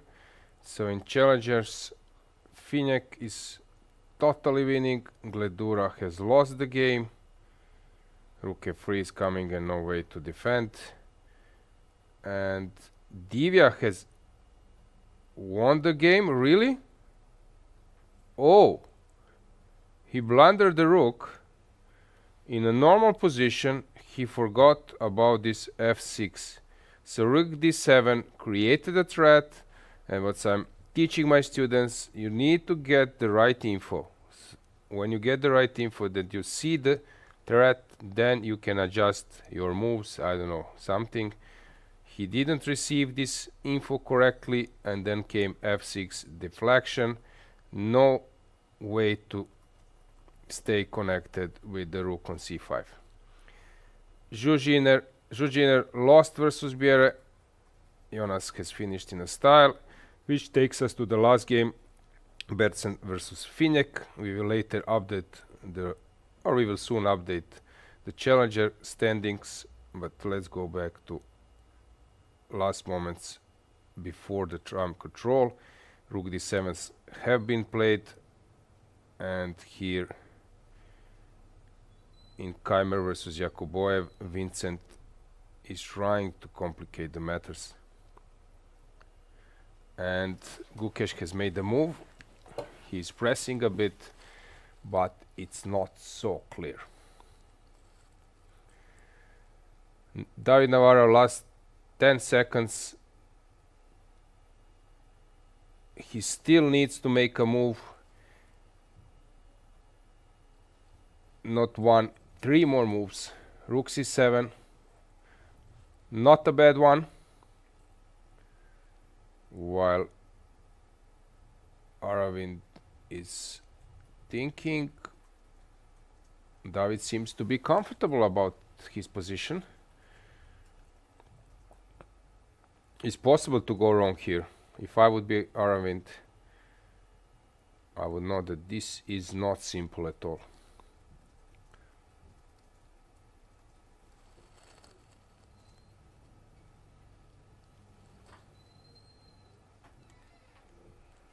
Four seconds, 3 seconds, and made a move on last 2 seconds. And as you can see, camera guy, that's what I'm always promoting, that the TV crew should come when there is a time trouble, coming not to the opening phase when everything is roses and flowers. Rook c6 played. This is a bad mistake. Due to, hang on, knight f7. Is that a move? Knight f7 wins. So Aravind is checking, rechecking. And will he play knight f7? It's totally lost. 5 seconds. 4. But the camera frozen, so I didn't know that he's not thinking. Knight f7 played on last 2 seconds, but it's enough for a win. David has blundered, and it seems that he is just winning the game. Let's go to Keymer Yakuboev. E6 was played, and 2 more moves.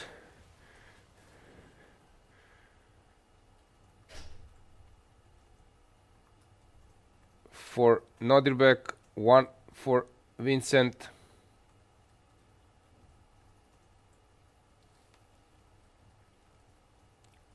"15 seconds, and Queen d4 has been played.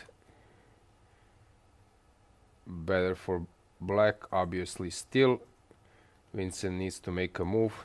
Let's go back to Aravind. He is thinking and play the move on again last 2 seconds. And they enter this rook's endgame. But the king is cut. E4. Oh! Oh! What a trick! Really? Fantastic move. Fantastic move. Let's change the camera. Let's go to... We have maybe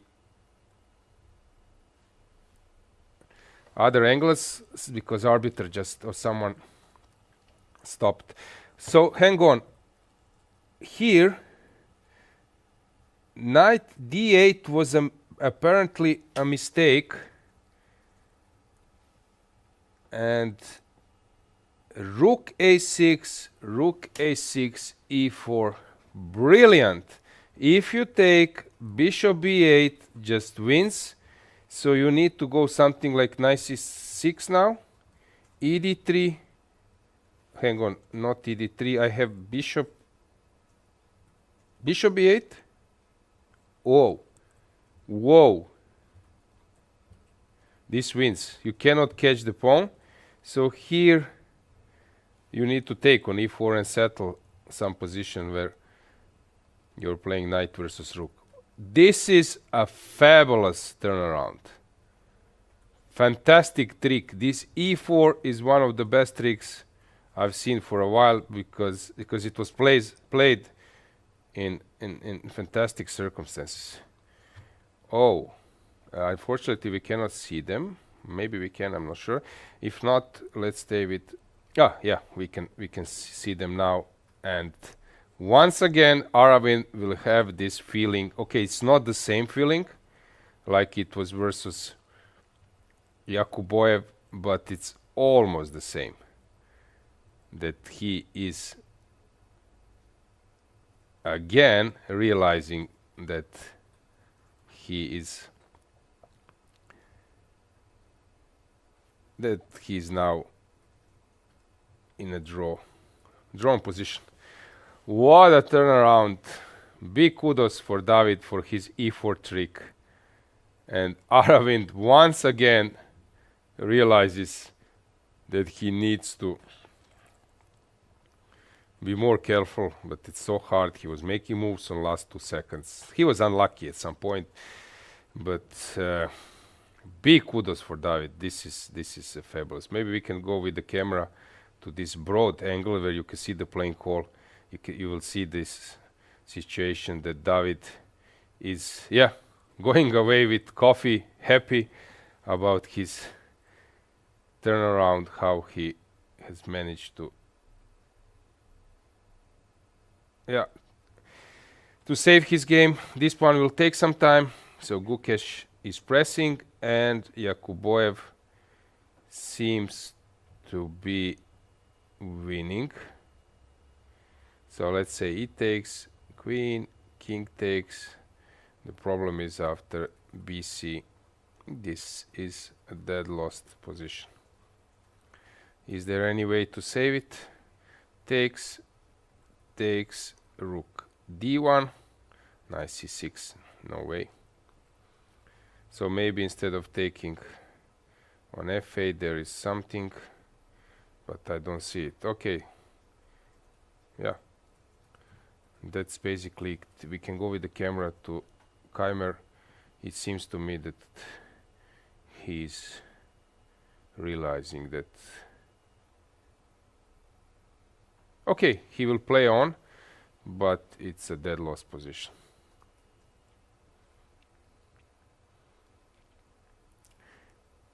Navara, Aravind Navara, what a trick. And going to challengers, Finek is totally winning his game.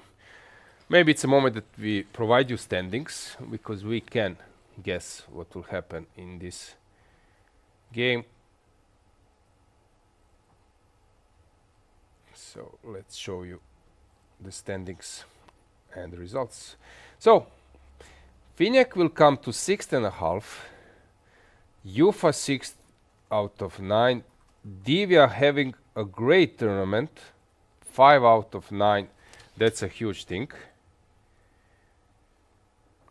And Gledura Biere, not a great one, but not, and of course for Nemec it's a very good one, although he could have won in penultimate round, and yeah, today was not so great.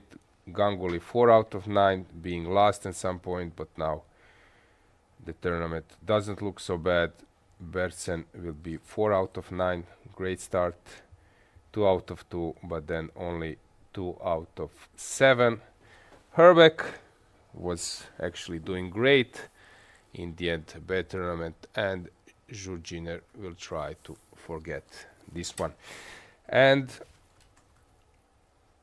this position is obvious. What will happen going back to Masters?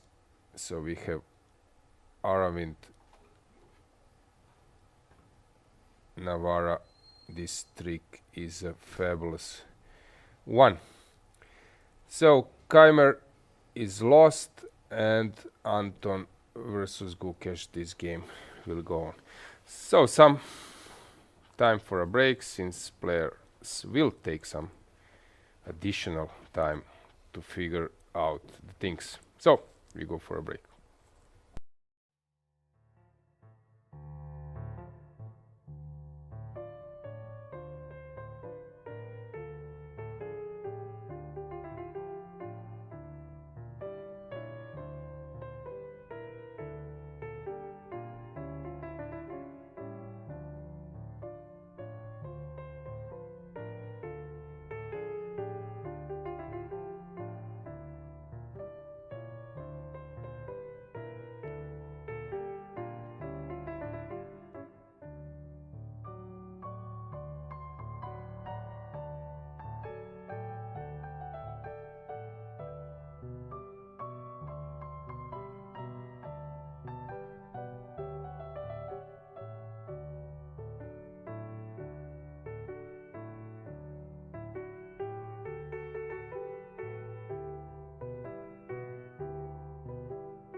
Check-in Hotels. Vždy s pocitem hvězdy navíc.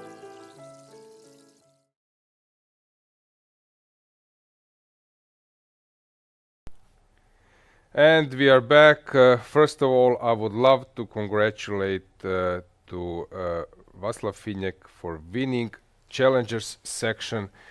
Fantastic achievement by the youngsters.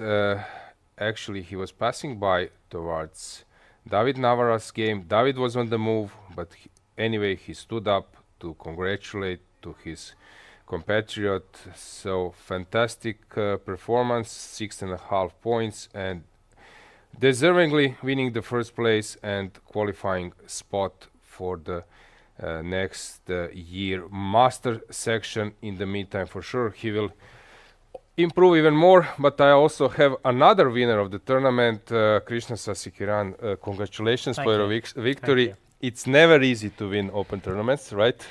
Yeah, I mean, it's a little bit tough that you need to prepare every day. Like you can't prepare in advance. Yeah. In advance, yeah, and you need to adapt fresh to the style of your opponent and try to play your best chess as possible.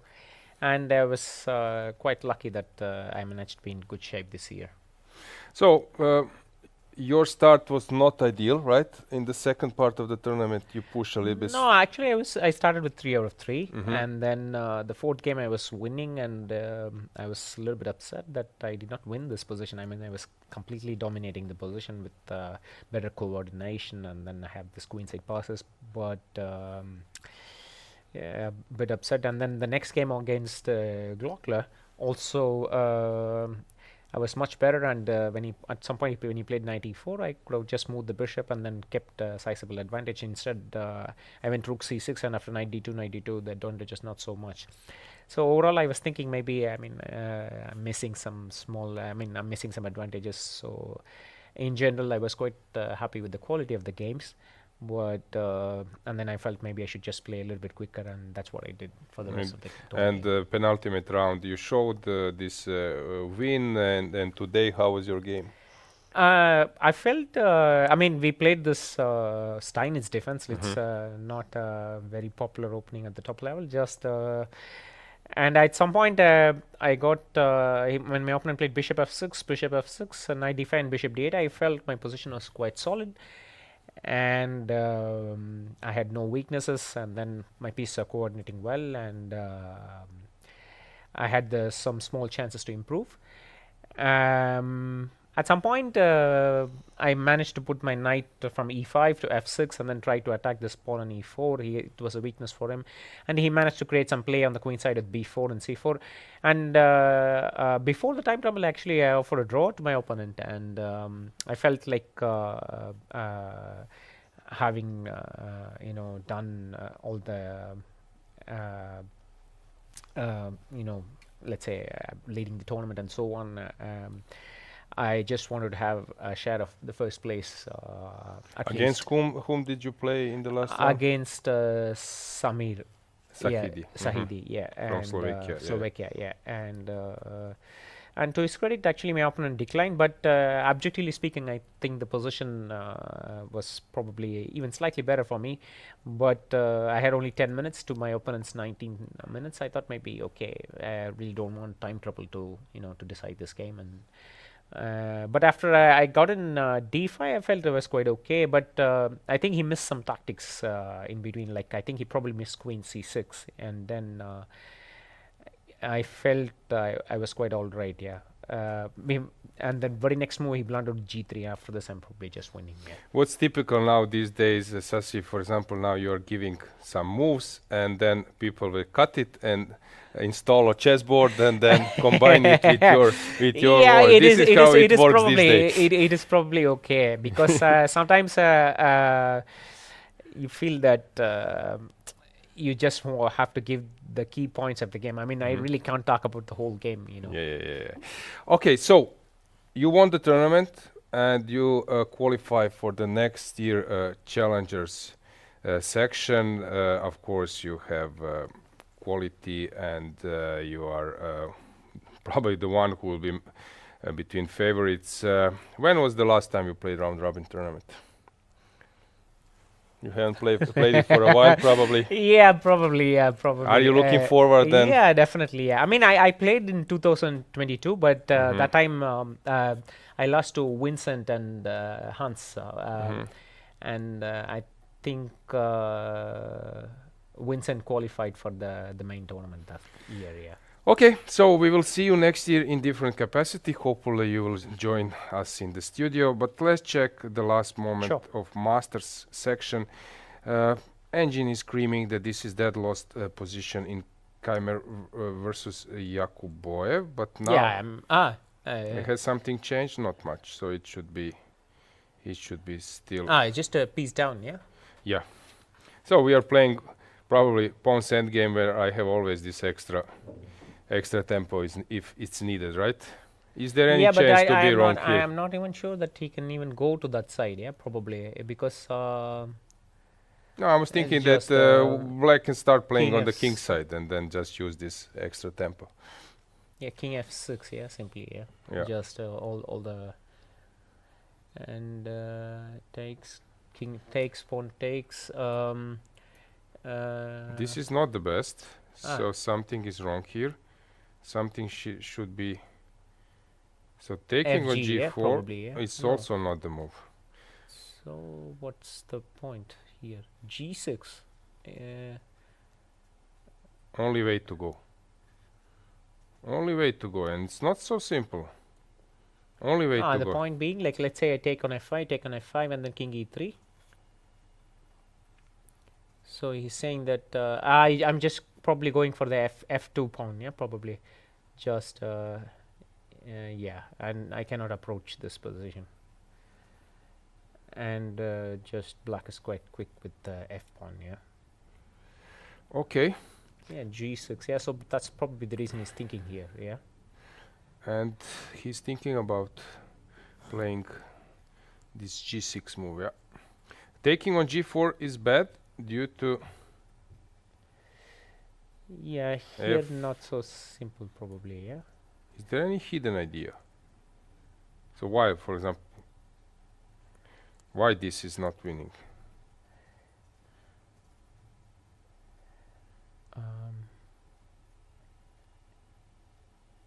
I don't know, some move now, right? Or is it I probably H3. should bring the king back, yeah, like king. Why h3? Okay. If I bring the king back, it's really bad. Like, let's say king f3, king e3, and now king e3 I can't play because of king g4. h3. And says that it's a draw. h5. h4, yeah. And just in time. But then knight a6. What's the point? Yeah, okay. This so means h4. So I need to move the king probably. Maybe just stalemate. Is this a stalemate stuff? No, no. I have to play king e3, but here maybe I don't have knight d5 check. Yeah. So if king e3, yeah, and somehow he's holding this position because this knight is struggling to against this rook pawn. Yeah? So that's why he's thinking. Yeah, so it's not so simple. No, it's not so simple at all. Yeah. How about Gukesh? Nice. Looks quite nice. For Yeah. him, yeah. Just 2 bishops and perhaps some king g7 and rook h8 ideas.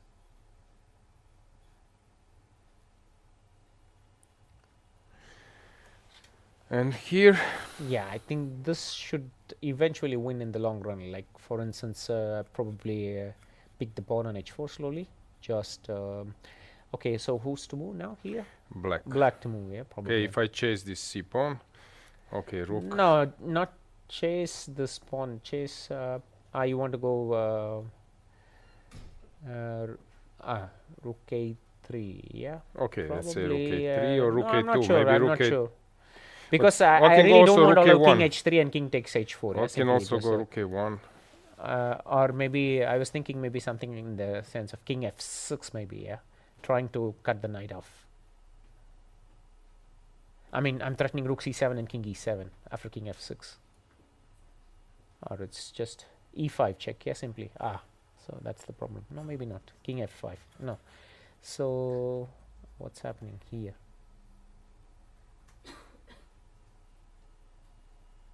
Coming out with a knight. Knight c6. Rook c7, knight b4 probably. Yeah. And When then knight you goes protect to d5, everything, it's yeah. Yeah, but I cannot stop knight b4 anyway. So basically, that's the winning plan anyway. So maybe king f6. Okay, let's go to Keymer Yakuboyev and let's go full screen. Ah, he went g6. Yeah, g6 is the best move here. So Yeah. he made it. Let's go full screen. Let's sense what will happen here.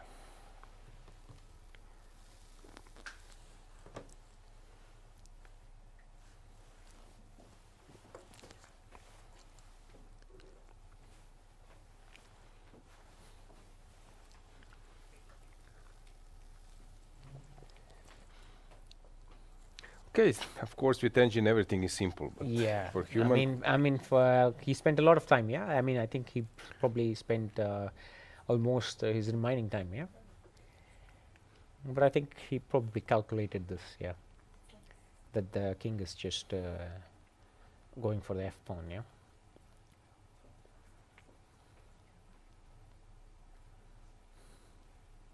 So if king e3, I can just go king e6. Yeah. okay, now it's about counting the tempi and they know. Yeah.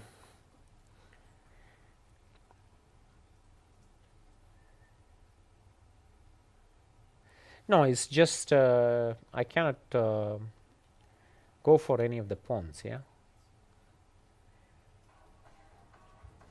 Queen f4, king f4, king f6. Or I don't know. King e6 is also okay, I believe. Why should I just? Because at some point I'll be forced to come back. Yeah, king g3 or something like that.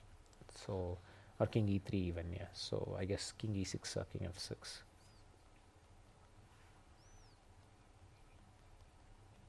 Is there a difference? Probably no.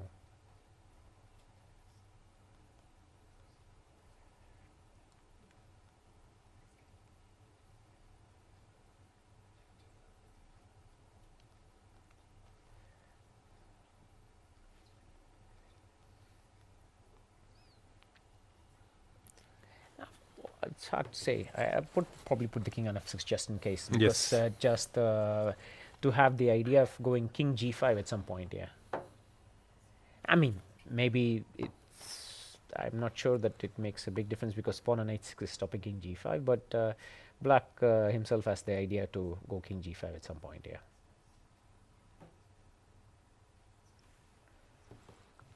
King f6.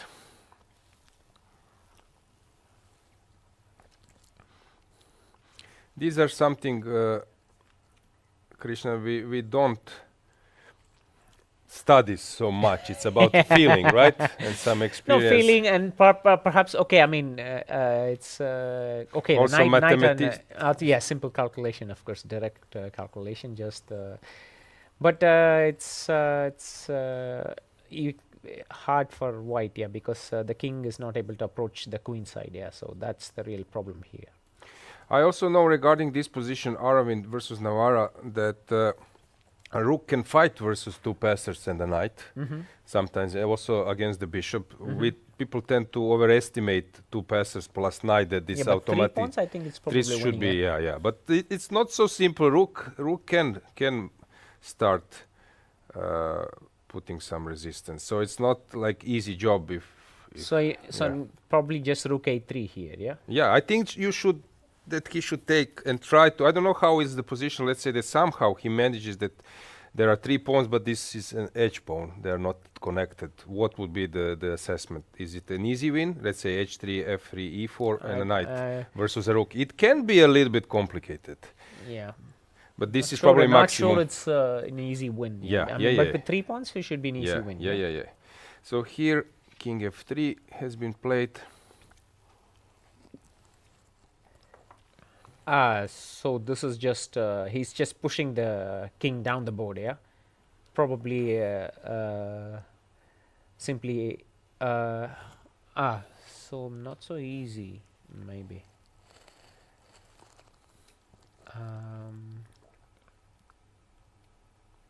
He's just, can I go f4? Is an easy move to go f4? Let's say I go king g4, king e4. And then This wins, it should be easy win, no? Just Because knight moves. Okay, king h5 should be too slow. no, maybe I start with h4. Yeah. Okay, never mind. I wait with my knight and wait to King pen. h5, king f3. Yeah. King h6, king f2, h5, king g2, king g7, f3. Yeah. Yeah. So it's he'll. No, it's not so simple. Yeah, because if the knight was on a6, maybe I can still go h7. So. How about this position? Yeah. Okay, but then I can go out from the stalemate. So probably that wins. So I stalemate you. Yeah, and no, then knight c7. Yeah, you still have this knight c7. Yeah. But this was a nice touch.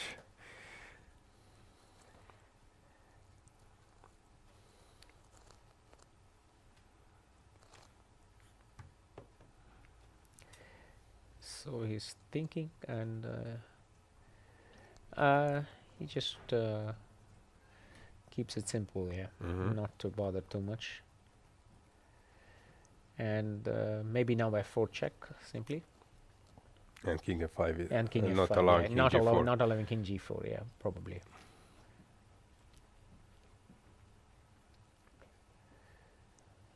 A question, for instance, let's say if I go f4 check king d3, trying to get to the queen side somehow.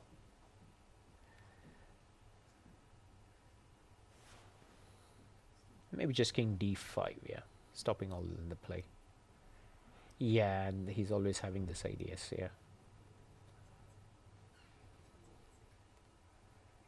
Now this should be fairly simple, yeah. After f4 check, king d5, king d3, king d5, and should be fine, yeah.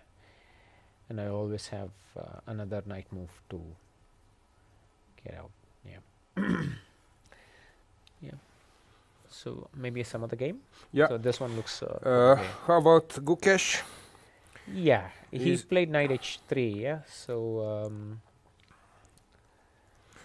Bishop f6. Okay, he will go bishop back f6. knight He go f3. knight f3. Yeah, I'm not sure that I want to place the bishop on f6, unless I have. Doubling the rooks. Is it worth considering to take the pawn on b4? Maybe I have this idea with some bishop c5 check later on. Okay, hang on.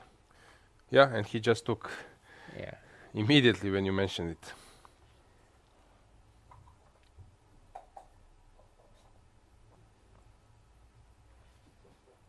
By the way, Jakuboy is bringing his knight to c5. What? Interesting approach. What so f4 he just wants to go king d5 just wins on the spot, yeah, because the king cannot move away, and now I guess he's forced to play king f3, yeah. King f3, yeah. So hang on, king f3 was the catch? No, he just wants to stop this idea. So maybe if I go f4 now. King g4 anyway, yeah. King g4, h4. And how about stopping king g4? No, he's just gaining time, I think, probably, yeah.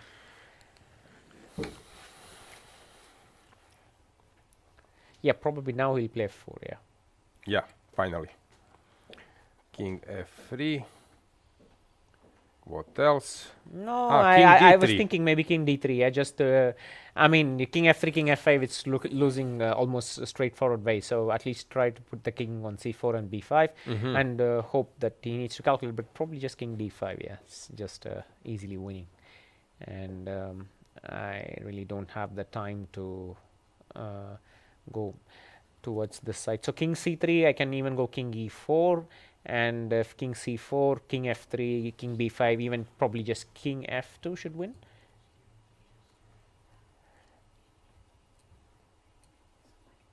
Yeah, just takes, king takes a6, f3, king b7, and then I'm just winning the pawn on h2, yeah. Just king f2 here. King f2? Or maybe but not. no, king maybe a6. No, why? No. Why not? Why not to go knight b8? b8? Yeah, simply. Yeah, okay. And now when you promote, there is an issue. This is funny. when you go like king b7, I don't need to even, I can play whatever. Yeah. Because if you take, and when we promote, there is a queen f8. And wins. Just wins on the spot, yeah. So, yeah, so that's kind of fairly easy. So just, yeah, we can check out the games. Gukesh, you mentioned that this bishop c5 is coming, but now it's... Hang on, he has calculated. After rook c5 you protect. Maybe that was miss. Well, I think he needs to take rook c5 anyway. Doesn't matter. Yeah, just because to go king h1, I don't know. It feels somehow it feels like the position will probably. So after king h1, is this something with bishop e2 will happen at some point? But okay, or something. I don't know. For instance, can I just play something like bishop c8, rook take x7, rook g7, and how is this position? I mean, I have too many things going in my favor. Yeah, probably. Just threatening to take on h3, rook h2 check, rook f2 check, and g2. Probably it's very fast. Yeah. So if rook a7, just rook g7, change the rooks, and they should be winning quite easily. Yeah.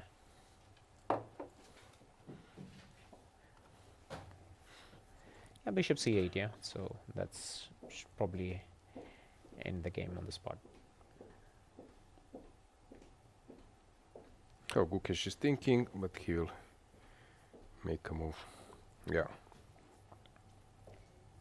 So regarding top Indian grandmasters, how many games you played against Gukesh, for example? I think I lost one game. Yeah. One game only. Yeah. How old was he? It was 2022. Yeah. Okay, so not so far. I don't know. Pragrananda. Never played against him. Never played against him. Arjun. A draw maybe. Yeah, one draw probably. But that was a little bit when he was like. Also maybe 2022. But against Vidit you have many games, or sort of. Vidit, yeah. Vidit somehow I played more rapid games than classical games. Yeah, just we played, and the last game I played against Vidit I won. Yeah, in rapid format. But yeah, classical games probably a few draws maybe. Yeah. And against Vichy, I think I won one classical game, and he beat me quite many times in blitz, maybe. But I still have one classical game. That's a nice. Well, it was a long time ago. It was 2002, I think. Yeah. And your peak rating 27, 30, 20. I would say 30. Okay. It was at that point. It was 21st in the world. Yeah. And you played many times in Croatia, in my Croatia, right? And you played many times in Croatia, or only a few years? Actually, I like this place when I played in Šibenik. Yeah, this is fantastic. Yeah, I mean, I really cannot compare with any other tournament because both times I played in Šibenik, I had 2900 plus performance. Yeah, it's unbelievable. Yeah, I mean, I was fantastic. There, so I was watching you from the first fantastic play. I mean, I think once I made +5 against something like 2650 opposition or something like this, and then next year as well. I think it was 2007 and 2008. Yeah.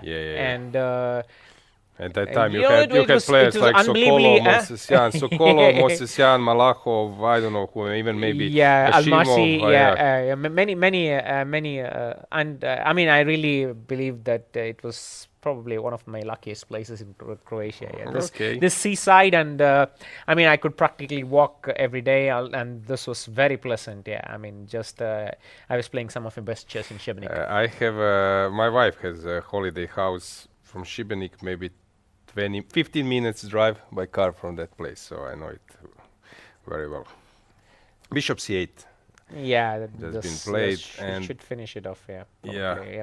And here Vincent, now they went to this knight b8 stuff. So his trick is just king d3, knight c6, just winning the pawn on a5. Yeah, and if you go here, he just starts. Yeah. Is it king d4 now, or he can? No, he can just go knight c6 and just take on a5. Yes, simply exactly. just winning on the spot. Exactly. So I guess this is. That's it. So let's check Aravind. He managed to bring the knight. Yeah. So It should be. Knight goes Knight to goes to d5. d5, it and should then be- slowly. But it still have to be won. Yeah. I mean, it's probably winning, but you still need to find the right plan. For instance, after knight d5, put my king on e5, and somehow trying to what to play. Is it? Yeah. I was thinking probably just Rechecking some stuff. What is the alternative? maybe I think he wants to probably thinking about Maybe. Okay. where how to make progress. Yeah, just if I can.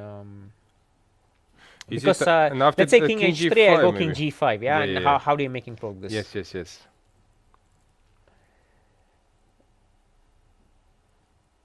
So there will be some job to be done.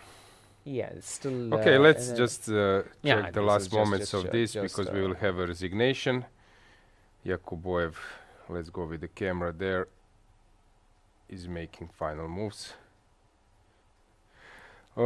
What's your opinion? How come this tournament is so sharp, so many decisive games? Because we got used that on top level that the draw is No, fair, I think fair outcome. I think over the years the chess. I mean, people they approach chess in itself. That has changed basically. Now young players are more and more willing to enter more sharp positions. In the previous days, the top players, unless they know for sure that okay, I mean this is probably working, they won't probably enter these kind of sharp positions.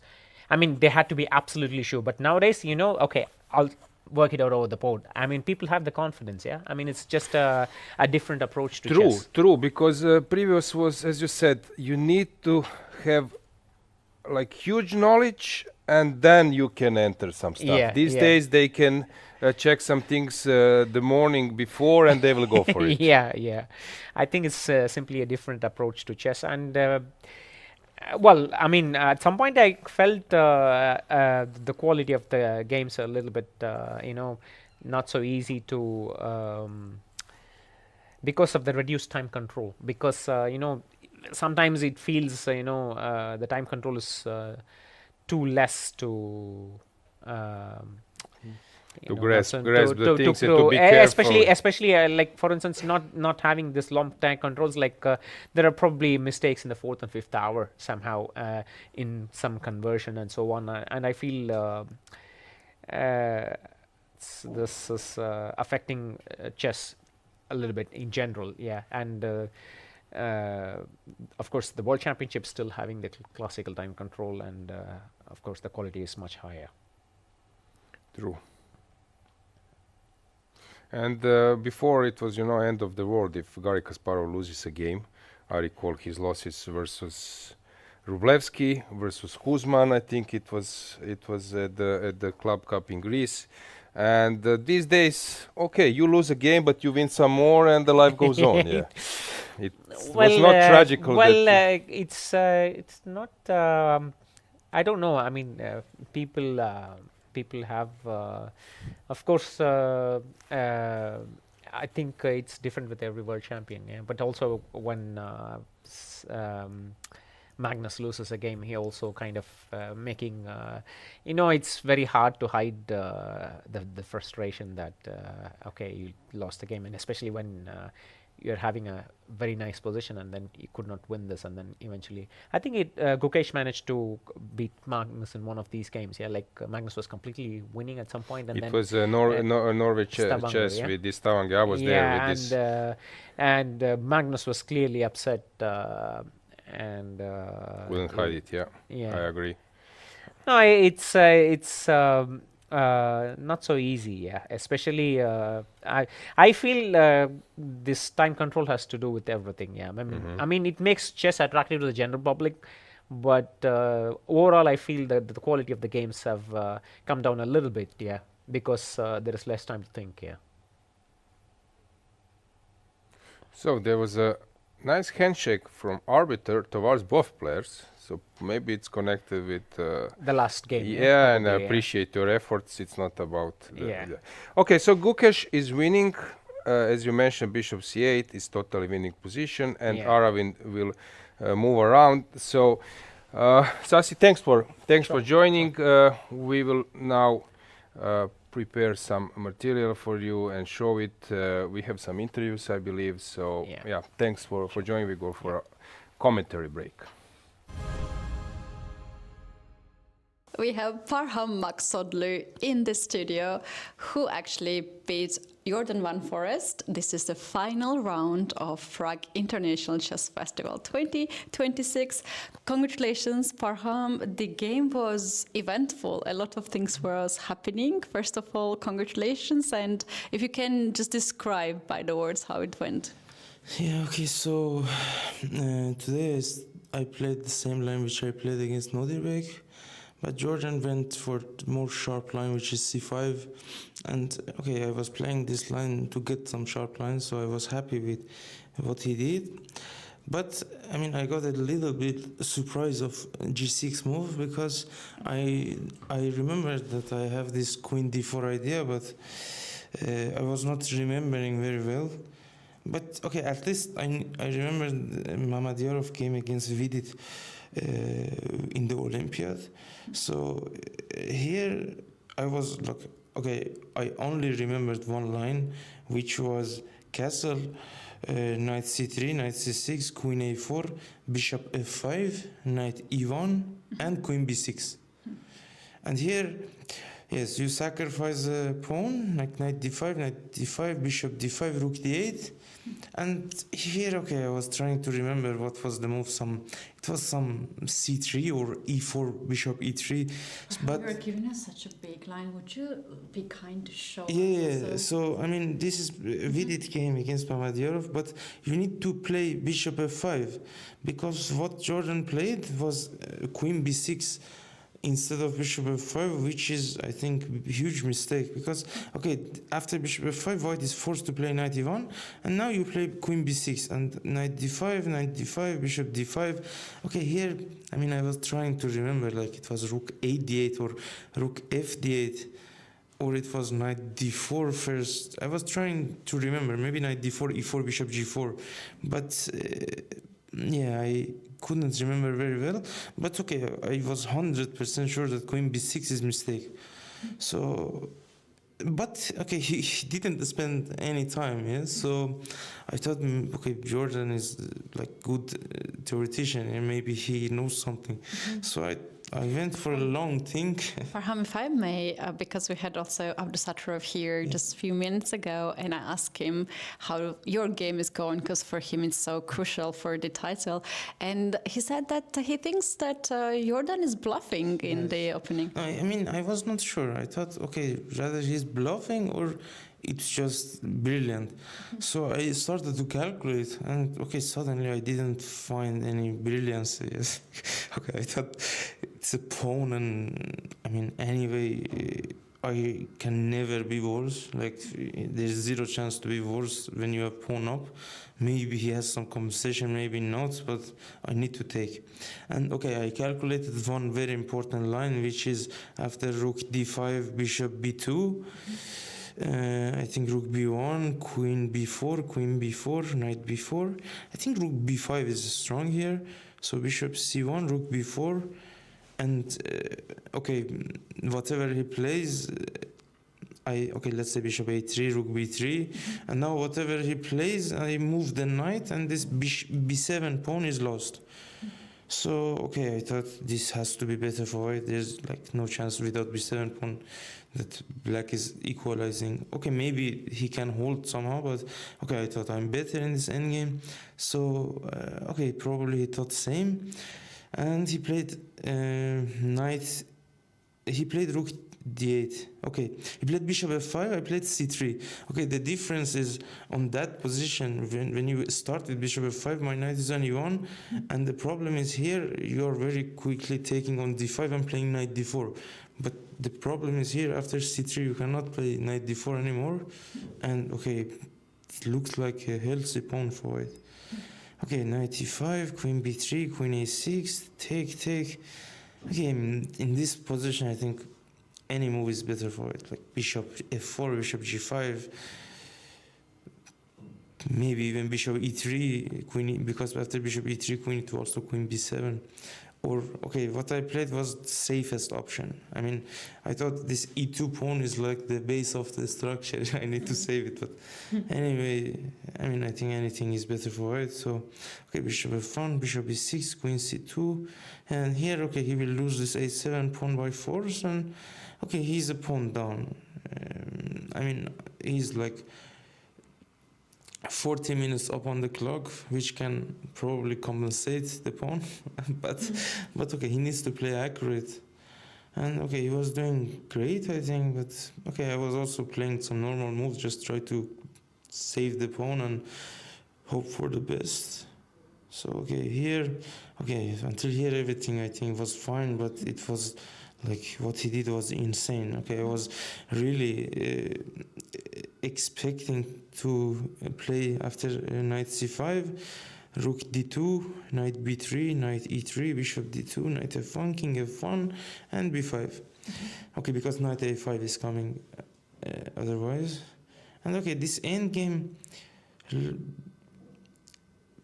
I think objectively is actually holdable for black, but practically I think I would press forever.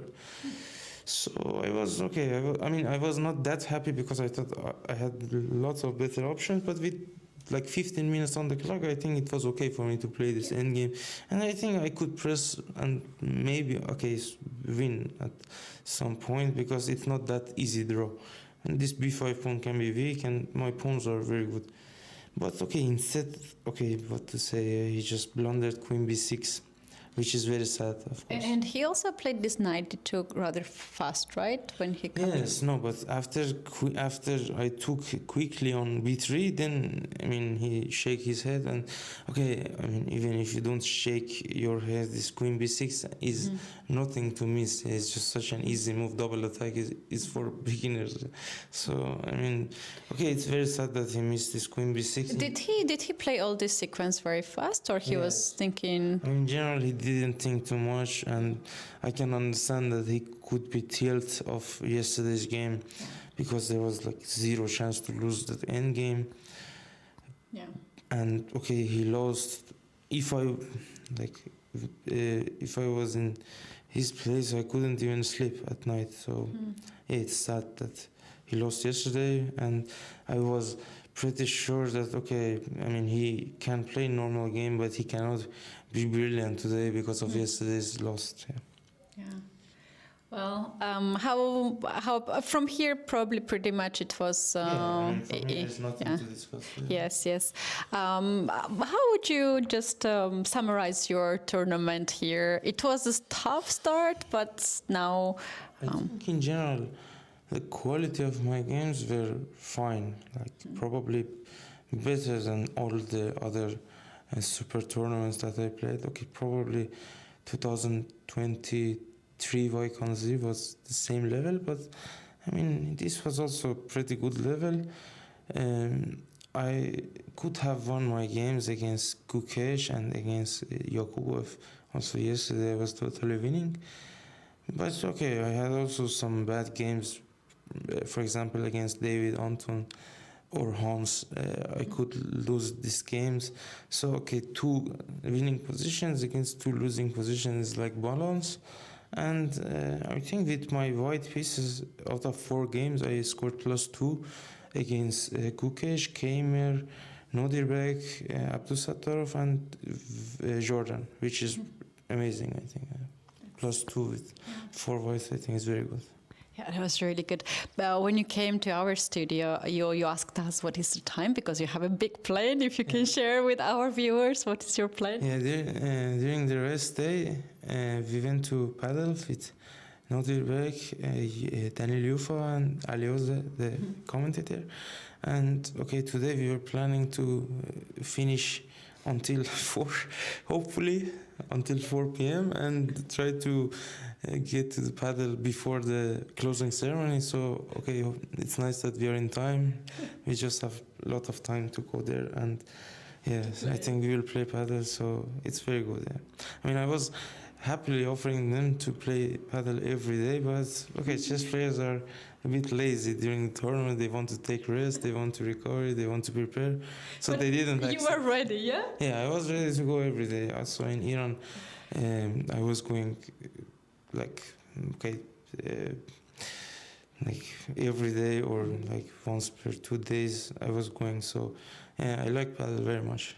Well, if you're looking for the partner, Alojzij Jankovic is someone that you can always count on, because I know that he also wanted to play, and he was like, I wish. He's really sportive, and yeah, I mean, he has some amazing skills which he showed us, and we really enjoyed this. Okay.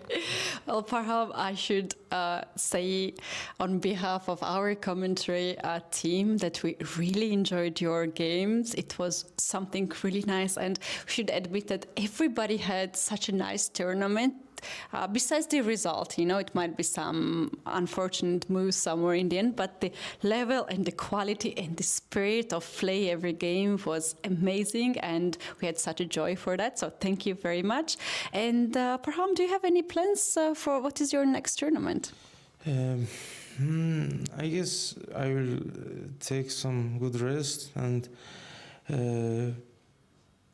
okay, probably I don't have many tournaments.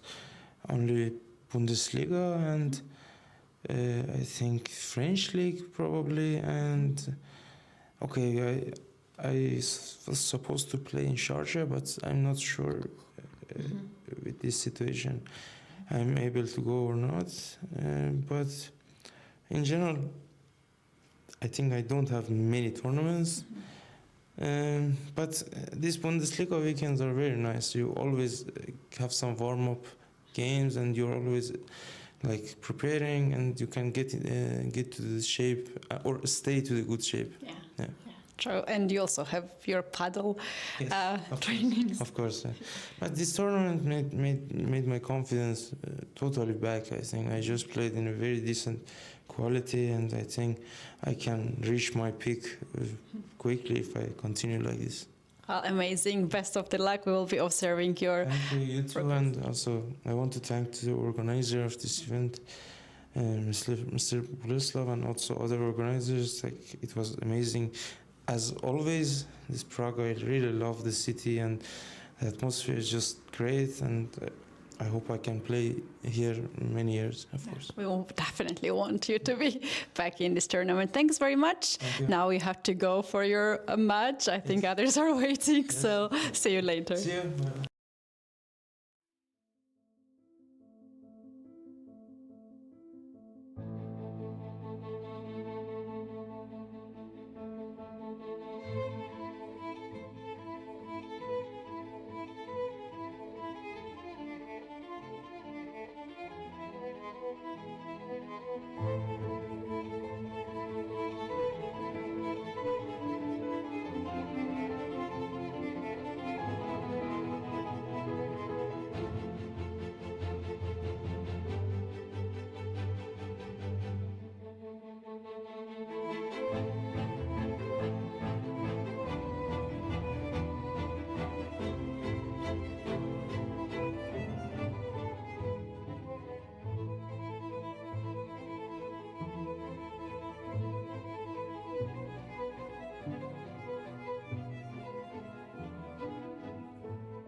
we have the winner of the Challengers of Prague International Chess Festival 2026, Václav Finek, with us in the studio. Big congratulations. How does it feel to be the winner of the Challengers? I feel very good because I played good chess, I think. You are very happy the way how you take a lead of this tournament and also just finalized it, right? Yeah. I have to ask you right away, because winning the Challengers means that next edition you're gonna play in the Masters. What can you say about it? I like that I can play with very strong players next year. Amazing. We're going to be following so closely your games. So if you please take us through to your game. You started the day with a half a point ahead of Daniel Yuffa, but Daniel won his game in about an hour or so. Did this affect you? Yeah, I started to play on the wind when I saw it. Okay, makes sense. If you can, please tell us about your game.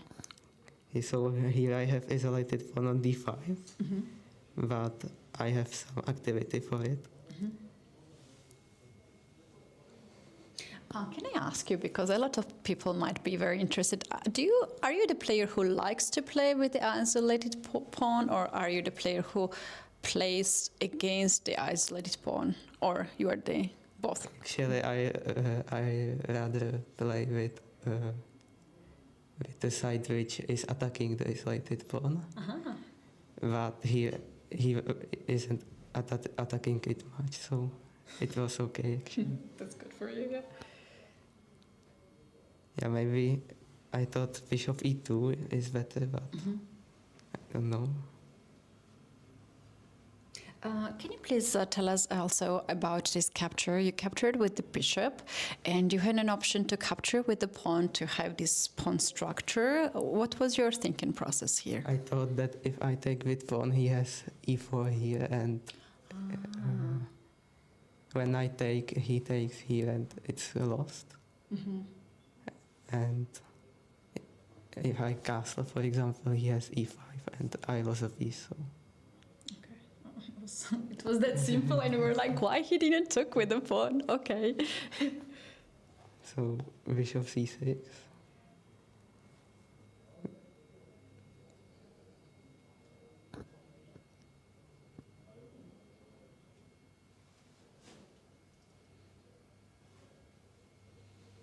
Here I played queen f8 because I want knight e4, and then bishop c5, and maybe I can even sacrifice on f2. So you need this queen to guard your g7 pawn, right? Yeah. Not to have a checkmate. Now bishop b8 because I'm not sure now actually. I think after knight e4 he has knight d4. So I played bishop b8, so after knight d4 I have queen d6 and queen h2.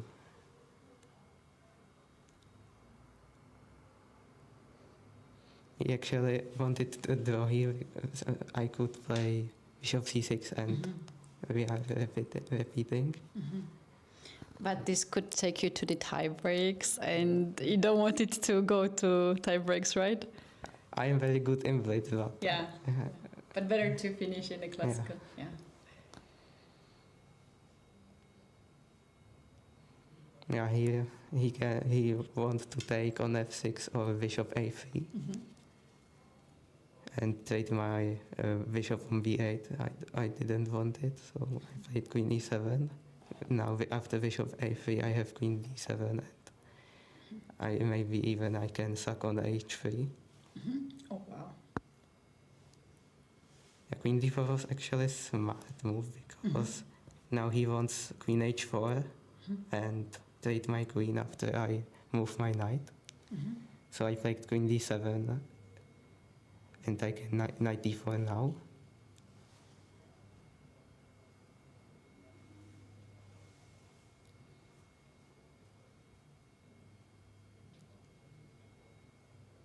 Yeah, here I thought I'm already better because he can't attack my isolated pawn on d5, and my bishop pair is strong on with attack on king.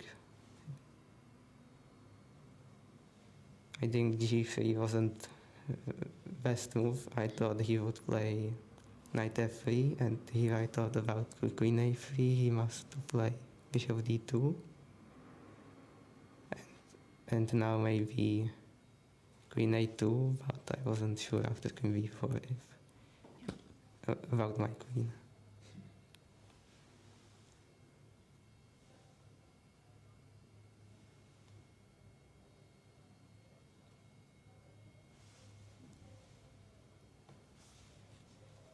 Yeah, here he blundered d4 when I want to take on e3 or d3, and in the same time I'm attacking the bishop on a5, so I'm winning here. Maybe he could play something like king g2, no, or something like that. I would play maybe b6, bishop d2, and maybe a5 or something like that. I mean, I'm not sure, actually. And when he played this knight to e2, the blunder, was he on short on time, or he was very low on time. He has like 3 minutes here. So. And still like 7 more moves to play or so, like, yeah. So he tried to play still without the piece, but here it was easy to win. Even now he gave me a pawn on h3. I thought he would play this, but it's a winning too, so it doesn't matter.